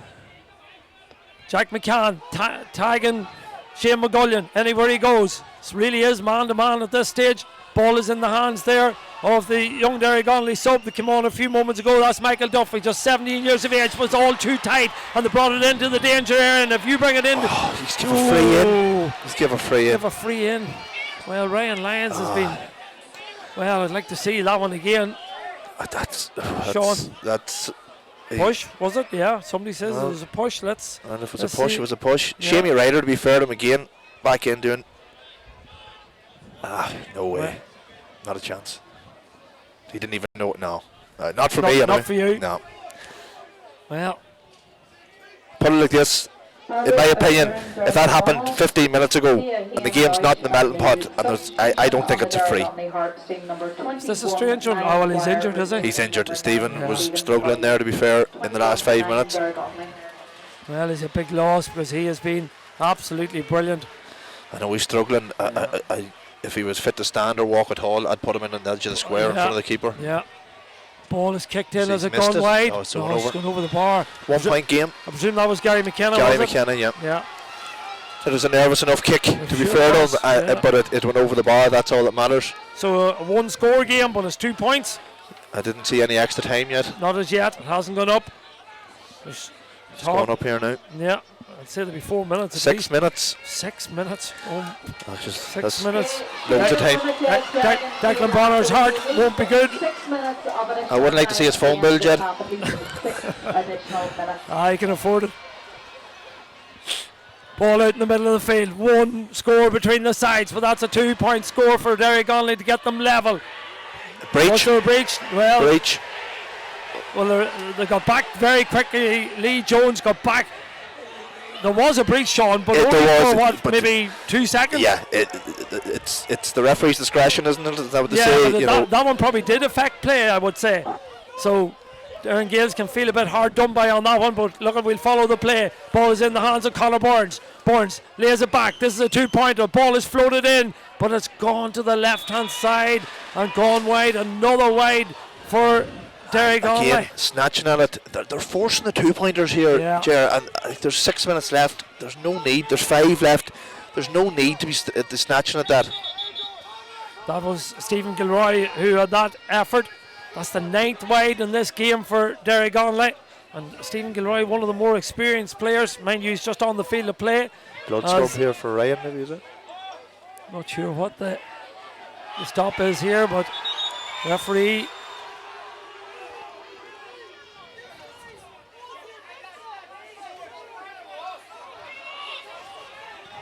We have to see. It must be a blood sub. Yeah, well, to be fair, if it's a head injury, he should get the respect to get attended to on the pitch. I see the 4th official out in the pitch getting him off it. Yeah, there is. We can see the greys there. So coming on, by the looks of things, as a blood sub is Paul McCaffrey, wearing number 21 for Ryan Lyons. But you would want Ryan Lyons on this pitch if you're a Belleek supporter with 4 minutes to go in a championship final and your side are leading by 2 points.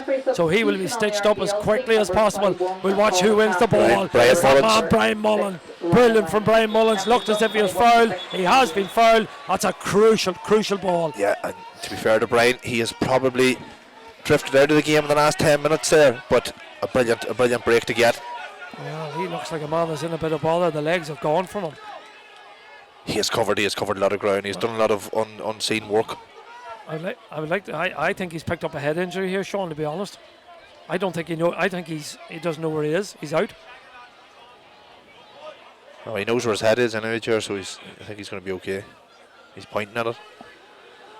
Well, again, it's all about just killing the game here, but James, I'm sure the clocks are stopped. They're just trying to kill the game. It's frantic down below us. I mean, it really is. The tension is unbearable down there. Temporary shove has been reversed. So Ryan Lyons on the field, back on the field of play. Paul McCaffrey back to the bench. Meanwhile, Brian Mullen is receiving attention down there. 2-point game. What a final, Sean. Yeah, it has been brilliant. It has lived up to all the expectations, to be fair to it. Huge intensity. Yeah, and a huge respect to Derrygonnelly the way they came out in the second half. But that was all. It was always going to happen. They were never going to lay down. But as I say, it's not over yet. I think we're going to have another twist in this game at some point, and we could be in for extra time. Do we get overtime for this if it goes extra? Sure we do. We'll have to speak to our agents about that. We'll get them on to it right away if that happens. But we'll follow the game. 34 minutes and 17 seconds played. Belleek are in possession. They're coming forward. Jack McCann. You have to pick a man of a match in a few moments' time. He'll be in your thinking, I'm sure, as well. He's had a terrific game. Ball fed back to Barry McCann. McCann to Michael O'McGarrigan to Ulton Callum. He's the man you want to carry ball, but maybe he should hold it rather than carry it. But who am I to tell Ulton Callum what to do? Ball in the hands of Ulton. Lays it back to his brother Oshin. Oshin. Crossfield it goes. Ball in the hands of the goal scorer last week, Paul Ward. His goal brought them to this final. Oshin Callum lumping down below us. That's not a sight you want to see if you're a Belleek supporter. They're holding ball with Ulton O'Reilly. Now it comes crossfield to Tommy McCaffrey. McCaffrey coming forward. Derrygonnelly looking to get to force a turnover. A light missile starts to fall here in Brewster Park. That's not going to impact the players as Jimmy Ryder gathers possession. Back to Ulton O'Reilly. Or Ulton Callum. Callum back to Ryder. Ryder close to the sideline. Can Derrygonnelly use the sideline as their friend? Ulton or Egan Callum does really well. Sean Flanagan puts his hand to his head. Still Callum has scored. What a score! No, Ulton or Egan Callum didn't kick a score in the game up to this, and now he's landed a quite brilliant score. It was all self-won, self-constructed, and self-finished by Egan Callum. Phenomenal score off the sideline. Really fresh. It's showing the level of fitness he has, Jerry. He has really covered every blade of grass. Maybe not been on the scoreboard as much as he'd like tonight compared to last week, but what an important score to get. 3-point game. Jack Kelly with the kick. We've played this 6 minutes, but I'd say we have another 2 at least. Ulton Callum. Oh, referee has said that's a free going to Derrygonnelly. They need a goal. and Shane McGullion comes forward, lays it off the man who got the goal in the second half. That's Lee Jones. Still Lee Jones. Oh, he's pulled it to the right hand side and pulled it wide. Number 10 in the game. 8 of those coming in the second half. Yeah, he had done an awful lot of hard work. You know, that has to go across the goal at best. Sean Flanagan shouting down below, squeeze. Well, that's all that they can do at this stage. Squeeze and hope that they win this kick out, and maybe they get one chance, but it'll have to be a goal to rescue the game. It looks as if Erne Gaels are going to be the victors. It looks as if they're going to go back-to-back champions in Fermanagh.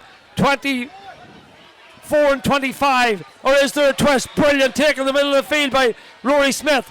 Feeds the ball forward. Picked up on this occasion by Stephen Gilroy.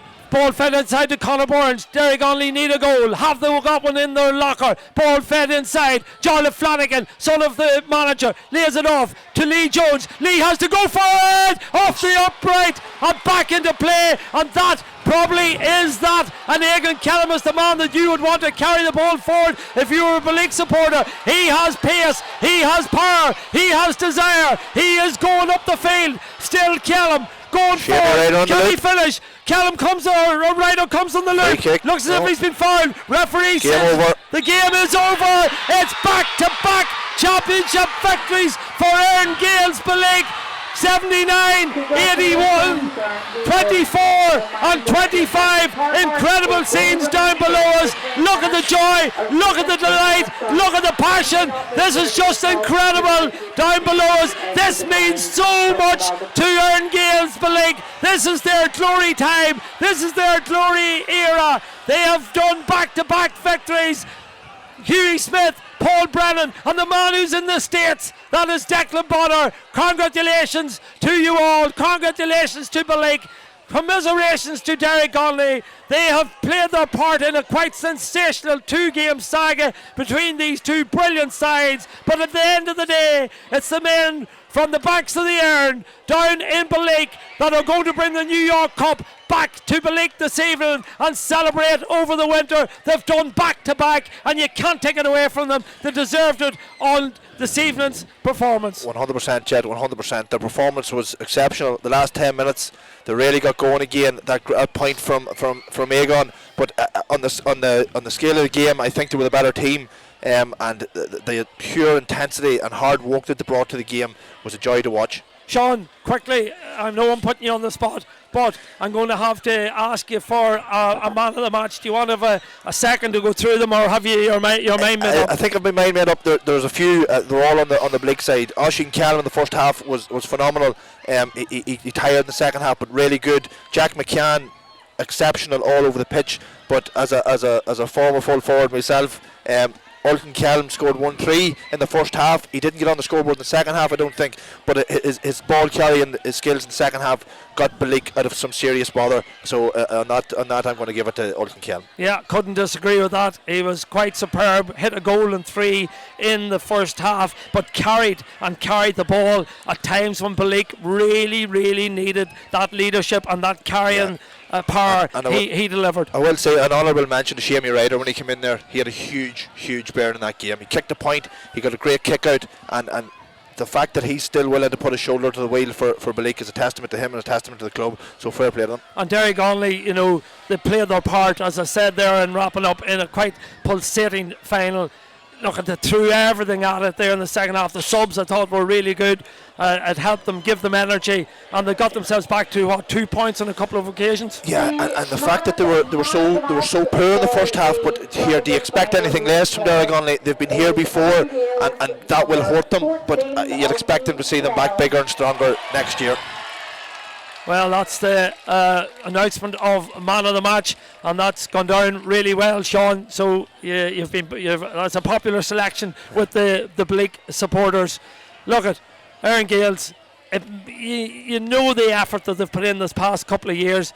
This is their 5th final, if you count an intermediate final back in 2021. 4 senior finals in a row. They've won 2 now, they've lost 2. But you can see how much this means to them, because if they hadn't won today, Declan Bonner and Paul Brennan are moving on. They're taking on the Fermanagh job.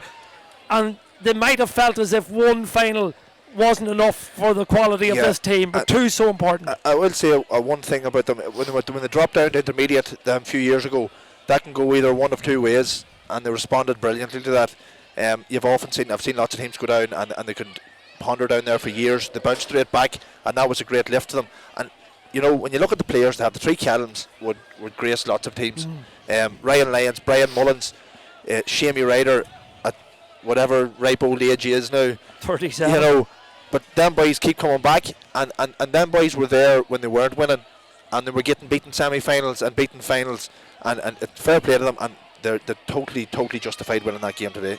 And it's not an aging team that have experience, as you've alluded to, but there's a couple of more years in them. But again, now they're going to have a big decision to make as to how they replace the management team. Yeah, well, I suppose they'll not get into that at the minute because they have an Ulster Club campaign to go into.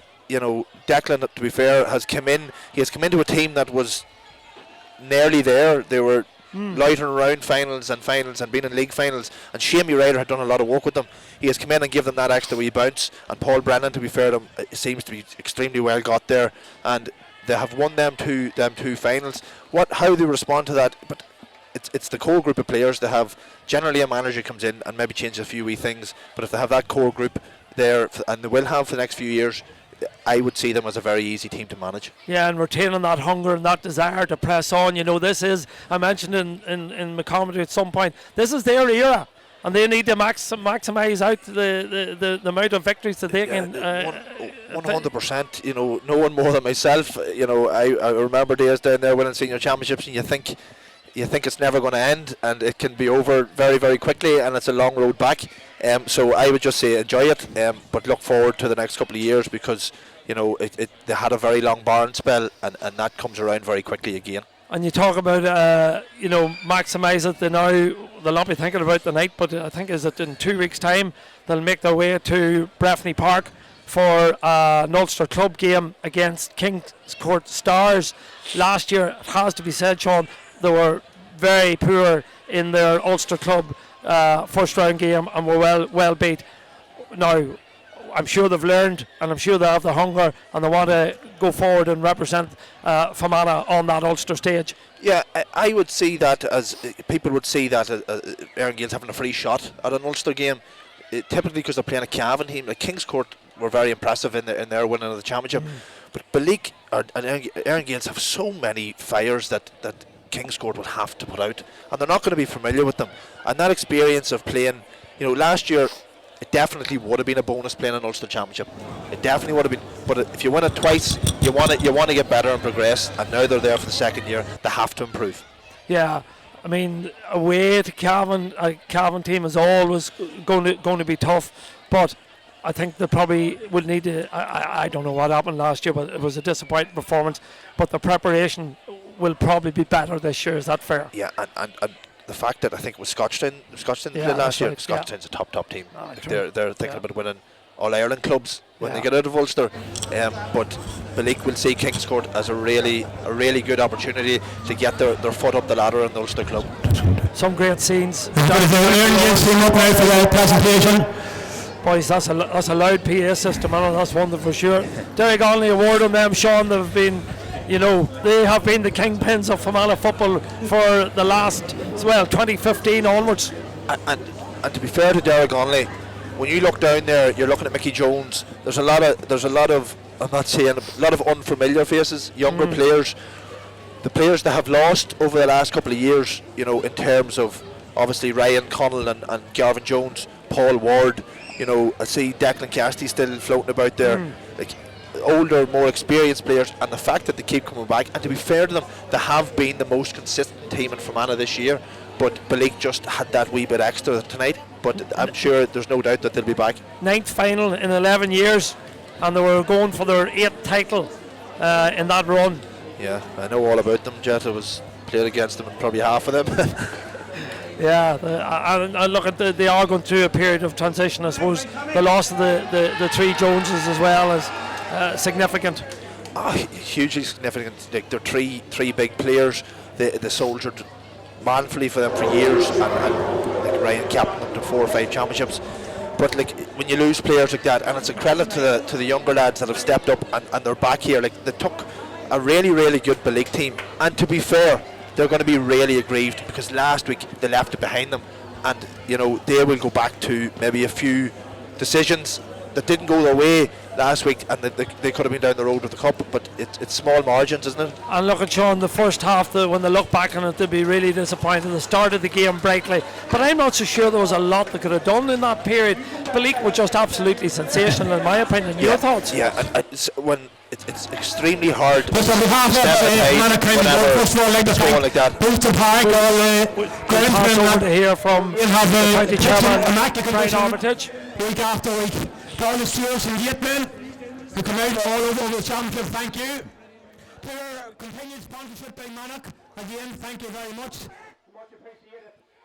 To James and his team of match officials, a big round of applause for the officials. Thank you. To both teams for a good competitive game in the replay. I'd just like to wish Erne Gaels all the best as they move forward to represent Fermanagh in the Ulster Club Championship. So thank you.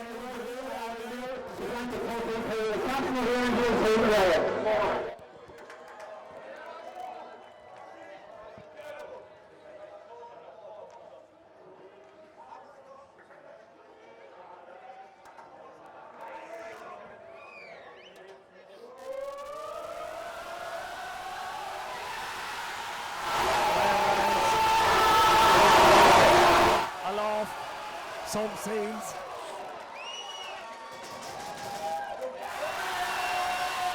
Great scenes there as Belleek, Erne Gaels Belleek do back-to-back championship wins in Fermanagh. There was an event today in Swat earlier on, and it was entitled Some Scene in memory of the great Paul Coyle. Well, there's some scene here in Brewster Park this evening. Yeah, brilliant, and fair play to Ryan. You know, he's had a difficult enough few years to pass on his brother. Yeah. You know, the fact that he has come back and he's still soldiering. Fair play to him. Some footballer.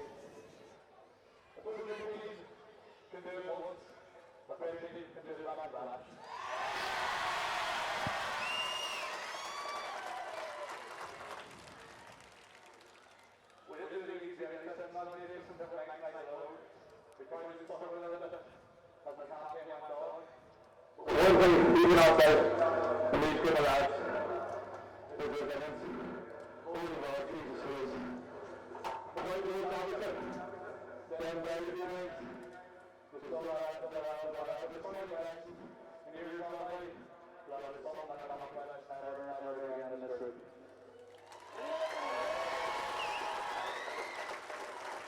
Can't argue with that, Sean. No, definitely not yet.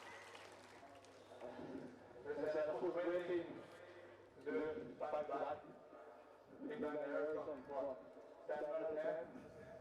They've been the benchmark for the last 10 11 years. Hold on off pitch. And Jimmy Ryan is letting the hammer down there on the head. The set on her age. The safety being thrown on that way. That's been unbelievable. And obviously the lady double leg this year for the first time. Derrygonnelly Harps, unbelievable stuff. We'll see you again next year. Brilliant words from Ryan. Yeah, and he knows that he more than likely, if he's going to win it again next year, he's going to have to get over them at some point. You won't like it there, get on one side, get together one more every year. It's unbelievably unbelievable. What we've had, right championship limit over the last kind of 4 or 5 years in this stage. And we building and we win it right from when we went down the media. For the whole like up again. So we take there, be here. Something come from here last week. I've been here over the years. Thank you so much. You're unbelievable. Thank you. Big word of thanks to the big Belleek support here. James, Ollie, Jared, umpires, the last week as well. Not an easy job. Not an easy thing to make. 4 or 5 people here. I think both days out. We handled really well under a lot of pressure. So again, it's a massive round of applause for the community room there as well.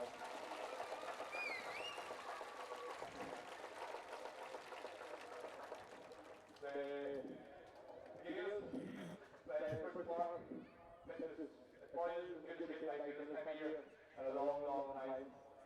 Testament to what's been over the last while.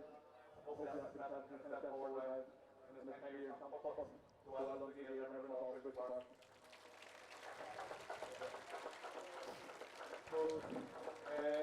Sponsors of the Rush, Wire Fuel, Big Living, Northern, everyone around the town supported the team massively, and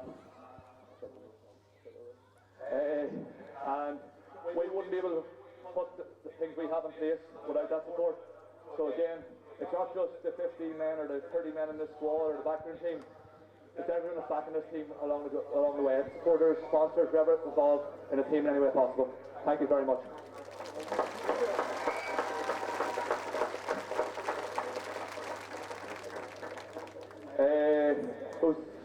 The management team, the outgoing management team, going to bigger and better things, I suppose. Big waves, Declan Bonner, wherever he is, down in a big summer. Declan, PB, Paul, Huey, Jaffa, Gawal, Seamus, Boba, Gaby, everyone involved in it, Shane, Doc. There's been a massive, massive pull from you boys all year. Keely coming on board this year as well. It's been massive in regards to the nutrition side of things as well. It's not just been, like I said, not just been the boys on the pitch, everything around the club, everything in the management team, the backroom team, the whole community, everybody's pulling in the right direction, and you need that if you're going to be successful as a unit. So again, management team, everyone's backed us. Thank you very, very much.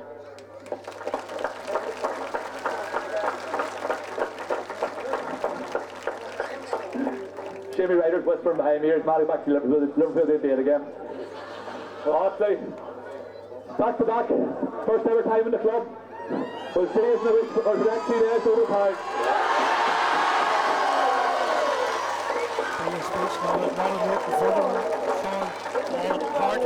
Passion. Yeah, he's some leader. Yeah, he spoke the way he played. But Ryan has been about a long time, and he maybe didn't kick the wonderful score that he scored last week to get Belleek back into the game. He done everything well. He had a couple of dodgy fist passes in the first half that you alluded to, Gerard, but you know, other than that, he was tick tough. He was efficient on the ball. He didn't give it away, and he set the tone basically. Yeah, and that's what you get from Ryan Lyons every time he crosses the white line. Yeah, he's so important to the side. You know, you can see him not only through his work rate, but the way he talks players through the game and whatever, pops up and brings speed to the game when it needs it, slows it down when needs. That's all experience, I suppose, isn't it? Yeah, it's experience of being in tight games. Like he would have fully expected that game to go to the wire. He probably didn't expect to be so comfortable at half time, but he knew there would have been a kick. And to be fair to Belleek's leaders, you know, Brian Mullins got a great break on the far side of the pitch here. You know, a really good one, took a bad bang to the head. Yeah. You know, when he had really, with Steve McGullion and Jarlath Flanagan had got the grips in the middle of the field, that was a great break. You know, it's small things like that win championships. I know Walton lit the game up, but it was the small things that get you over the line. Well, I think we can go pitch side. Pádraig McGornan is down there with the man of the match, Ultan Callum.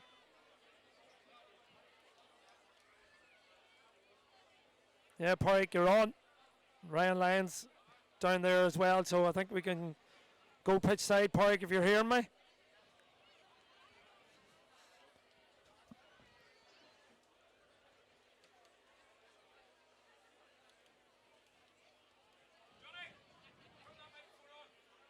We just need to get the microphone switched on down here. Ultan Callum and Ryan Lyons are pitch side, ready to talk. You're hearing us down there, Pádraig, I take it? Yeah. Just checking the battery. We're not hearing Pádraig, unfortunately, at this juncture. Sean will be getting that extra now for filling. Is that solar powered, that microphone? How long is it since you won your championship? Last one? Are we okay now? Yeah. 2014, Gerard, it's a long time ago. 2014. Oh, well, I'll come back to that in a moment. Yeah, we can go pitch side now. We're hearing your microphone loud and clear. Ryan Lyons, Ultan Callum, sorry to take things away from the celebrations. A first ever 2 in a row. Ultan, man of the match, what does it feel like? It's unbelievable park. You know, this is our 4th final in a row. Lost 2. Last year was unbelievable, winning it for the first time in how many 40 whatever years. To do it back to back, something that we always dreamed of, and it's absolutely unbelievable feeling park. Ryan Ainge's put in an unbelievable first half performance, and maybe it was the winner of the game. Yeah, it's probably been a bit slow to a lot of games championship so far this year, Park. And we made a real point of it, that you see how Derrygonnelly started last week, and we didn't want to be chasing a team with that experience too often, because they've had it over us the last number of years in regards to building up a lead and not really clawing them back. So we come out of the traps really, really fast, and we built a bit of a lead, but obviously they were going to throw the kitchen sink at us in the second half. But I suppose we weathered the storm that came at us, and we picked off 1 or 2 big scores near the end, and obviously got over the line with it there, but the first half won us the game. Yeah, no, not Lee Jones' goal brought Derrygonnelly much closer to the years in the scoreline, but you really drove the team on and made sure you just won that trophy. Yeah, I didn't know if I'd much to lean on in terms of fitness or whatever else. Last week was my first start for Belleek all year, so to be fair, we had that lead, that bit of a cushion I suppose throughout the game, and that start of the second half we let them back into it, and we couldn't really get any hands on the ball around the middle of the park. But yeah, look, we just needed someone, I suppose, to drive us through that middle sector of the pitch and just get us a bit of breathing space to get an egg on the end of that score that really, I suppose, give us that bit of breathing space. But unbelievable feeling, Park. Ryan, just finally, before the celebrations start, can I just touch on Ulster Club? Kings Court, last year was a tough one against Scottstown, but this year, Kings Court, you certainly have a fighting chance, and you have a wee man with you now too. Yeah, funny enough, we not right getting ahead of ourselves. Like myself and Paul Brennan had a conversation in August time about we had a draw against the Cavan champions, and we have to talk out there. But obviously, first and foremost, get out from Fermanagh, because there's so much talent in Fermanagh. But we wanted to give ourselves a better representation than we did last year. So again, in 2 weeks' time, we have a Kings Court in Breffni. So that's going to be a huge target for us. Well, it's a massive congratulations, and enjoy the celebrations. Thank you, Park. All right. All right, bud. Thank you, Porrick. I'm sure you might want to pick up somebody else down there, Paul Brennan or somebody else of the backroom team, or if there's any Derrygonnelly representatives, we'll challenge you with that task. Sean, as ever, we just spoke about Ryan Lane's speaking well, but I suppose what I took from that was the focus that he had in his voice about the Ulster Club. Yeah, it's obviously something that they have talked about. That's Declan Bonner and Paul Brennan are a high-profile management team to come in and take a club team that hadn't won a championship in over 40 years. They obviously have a bigger picture, and that's great. They need to have that bigger picture, because if they're going to progress, they're going to have to play better teams and play at a higher level. And they've obviously, as Ryan said, they talked about it in August, so that was in the back of their mind. Yeah, I'm just looking at the cup out on the pitch, and all that's appearing in my head is the images of the cup last year in Belleek. Yeah, they might get a replica home with them this year, will they? Well, we might have to leave that in the capable hands of Phil Flanagan and the CCC, maybe. To be fair to Phil, he done a good job on it. There's only 16 dents in it there, I see. That's a good pick there of the four McCanns, and I know you spoke about Jack. He was super today. Jack McCann was exceptional, full of legs, energy, and he give Derrygonnelly so much to think about. And the fact that Jack is number 3 on his jersey doesn't give him justice as a full back, because he could play him at anywhere on the pitch and he'll have an effect.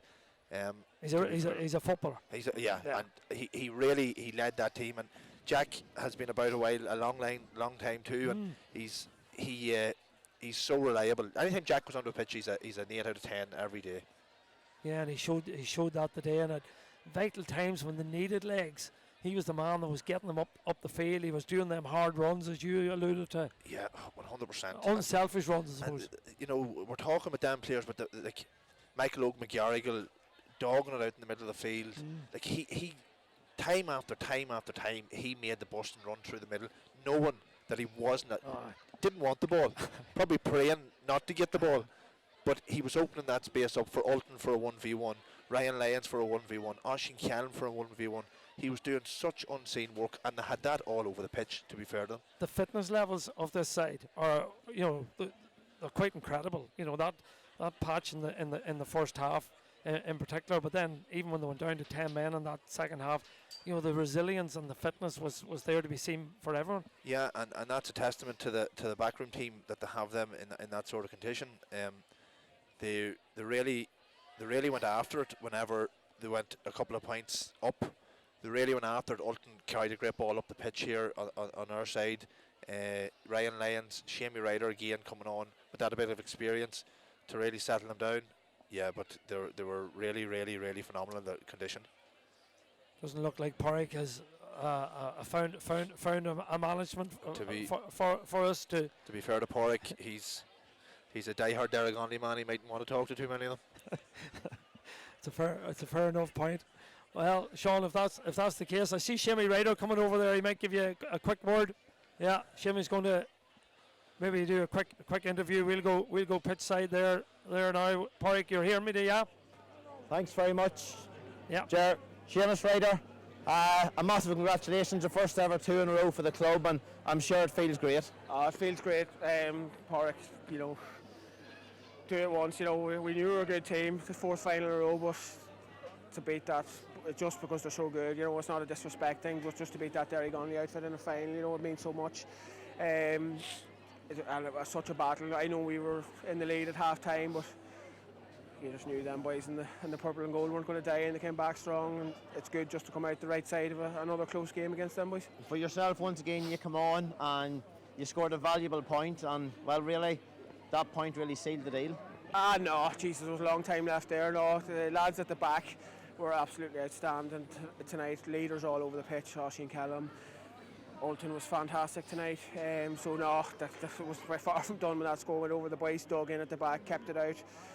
Dirty ball in the middle. It was just a typical championship battle there. Probably quality wasn't the same as last week, but just the nitty gritty was there, and just the dirt and the breaking ball and everything like that.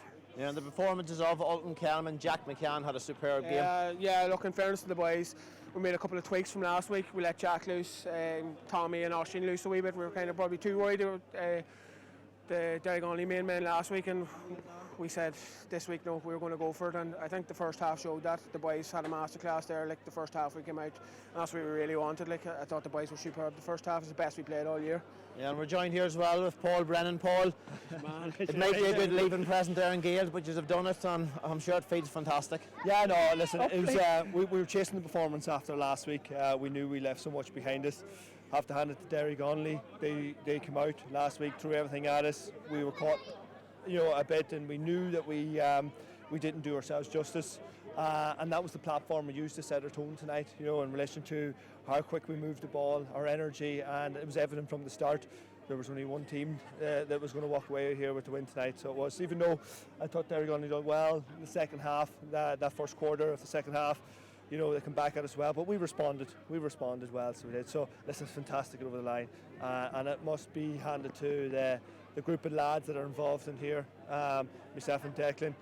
The message is just come from the guys. They wanted to drive on, they shaped it. We just give our wee bit of kind of experience through what we built up, but it was always about the lads and what they could bring to it. Paul, half time you held a 1-9 to 4 point lead. What did you say at half time? Because I'm sure you knew Derrygonnelly were going to come back at some stage. Yeah, like obviously we went in, we knew Tommy was going to be down for the first 10 minutes. They come out and want to win. We were expecting it, so we did. We knew we had to keep compact. We knew we had to respond for every second shot that they had. We needed to respond at one just to keep the scoreboard ticking. No goals was the big one. We couldn't like that. Yes, they had an opportunity and we got the luck tonight. No more than I thought last week. Derrygonnelly seemed to come out always the right side of the break ball, 50-50s, a couple of 2-pointers they kicked throughout the game. So we needed that bit of luck in that first quarter of the second half. But again, our attitude, our reaction to break ball was just phenomenal tonight. And just finally, 2 weeks' time, I think he's travelled to Kingspan, Breffni Park, representing Fermanagh, playing Kings Court. Yeah. It's going to be another severe test for you, much further down the line. Very much. This team and what we've tried to brought to it, and the players themselves, is the here and now. We don't think that far ahead. It was always about the first 5 minutes, the first 10 minutes, the first quarter, second quarter, and that would be. And tonight, it's all about tonight. That can wait till next week, so we can. We've plenty of celebrations to do between now and then. Congratulations, lads. Cheers, man. Thanks a million. Thanks very much, Pádraig, for all your hard work down there. We can come back live now up to the gantry here, where Sean and I will reflect one last time on the game. You have to say, Paul Brennan, a very impressive speaker there, Sean. Yeah, Paul has obviously come in with a CV of working with Declan before. He's a well-respected coach. The fact that he's come in there and give Belleek that bounce to win 2 in a row, you know, you can see by the way that Ryan is speaking about him there, they're hugely well got and hugely well respected. Yeah, and he's hopefully going to push on, and he'll bring that to Fermanagh over the next few years. Yeah, your thoughts on the Declan Bonner, Paul Brennan team coming into Fermanagh? Yeah, come here. Declan's coming in with a wealth of experience. You know, a winner. He's coming into a Fermanagh team that's full of youth. That probably had a difficult year last year. The way a couple of big games went for them, he has a lot to work with, and he'll see that himself in what he's working with in Belleek with the players that he has. You know, a few three or four of them lads into any county team, and he can have the experience of the boys like Declan McCusker, hopefully, and Ryan that still hang about. You know, it's something to be excited about. And you yourself, you're involved with the minor team last year. Are you seeing fruits of good players coming through the system? Yeah, Fermanagh notoriously at underage have been struggling.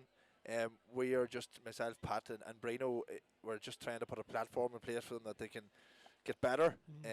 It's not about, probably not about winning all these games, and we need to be able to get back to being able to compete before we do that. We have a fair bit to do in terms of, my opinion, the grassroots of where we are. There's no point starting trying to develop a footballer when he's 18 or 19. You have a lot to do. Fermanagh have a lot of work to do at underage structures, but to be fair to them, they're putting them in place, and hopefully we'll see the fruition of that in a few years' time. Yeah, Stephen McElroone putting in an awful lot of hard yards over the last 12 months, and the appointment of Niall McElroy and Michael's Pat Cadden and his post and so on and so forth. Positive steps. It's positive, if we can maintain that. You know, I think we're beyond the realms of a quick fix. We need to get down to the nitty gritty of the basics even at primary school level. You know, that's where we need to start. That's just my opinion, by the way. But no, I think we have a huge amount of work to do, and we want. Like, I seen it with the minors, and Pat and Brina will agree. Absolutely love playing for Fermanagh, strive to play for Fermanagh, dream to play for Fermanagh. We want to give them the opportunities to be the best they can be. And is that something you want to be involved in going forward? Well, I don't know. Hopefully, yeah. I have thoroughly enjoyed it. It's great meeting young lads that have such enthusiasm for the game, and you know, you can only learn from it.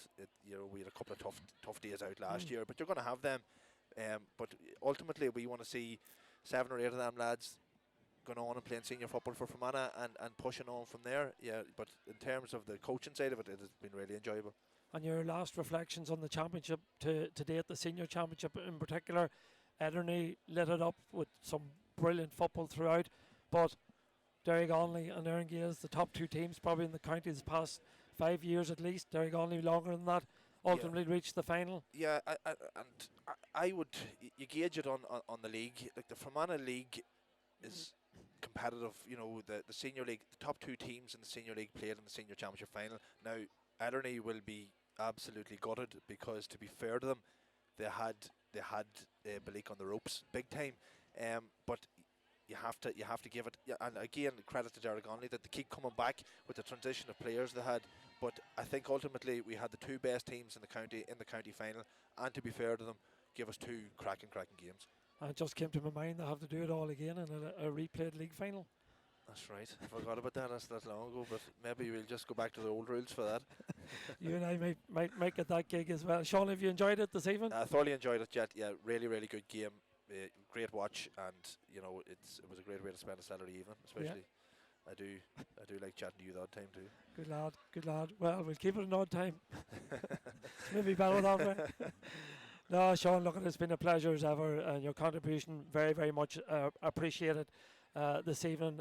You've certainly enhanced this broadcast. This has been an absolutely privilege for myself on my 30th year doing commentaries for Fermanagh GAA to bring you this commentary live here this evening in Brewster Park. And what a final and what a victory for Erne Gaels, 112 to 1-9. So many people involved in the championship. Behind the scenes on Monaghan Brothers Fermanagh GAA TV, Phil Flanagan, the brains behind it all, cameras and screens and you name it, wires and lights and so on and so forth. Brilliant effort by Phil throughout. The Stewart family, Johnny and Sean, super with the camera work. Sean Connolly as well, always there. The Mr. Reliable, I call Sean everywhere you go, and anytime you want Sean, he's always there. So the cameramen deserve fantastic credit.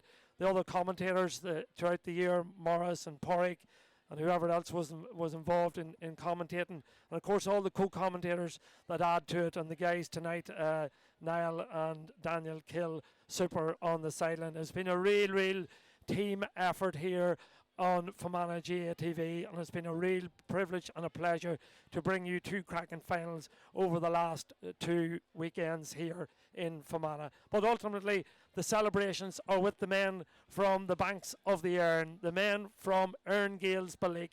They have done back-to-back final victories in the Monarch Senior Football Championship, and they will take the New York Cup down the road this evening to Belleek to celebrate, and we congratulate them here on Fermanagh GAA TV. So from Sean and myself and all the team, Gormai Agath, and enjoy the rest of your evening, and thanks for joining us here this evening. Good night.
We all need somewhere. Now lads, in you go. We who live for the day that might never come. Are you excited? We who go back again and again to where we come from. Well, lads, what's the crack? We who won't stop until we're unstoppable. Very nice. Choose tonight. We who will never say no to getting stuck in. You got it all free? We who pass on every tradition and skill that was passed on to us. We who love the days that come forever. him, her, them, us. We all need somewhere that belongs to us all. GAA, where we all belong.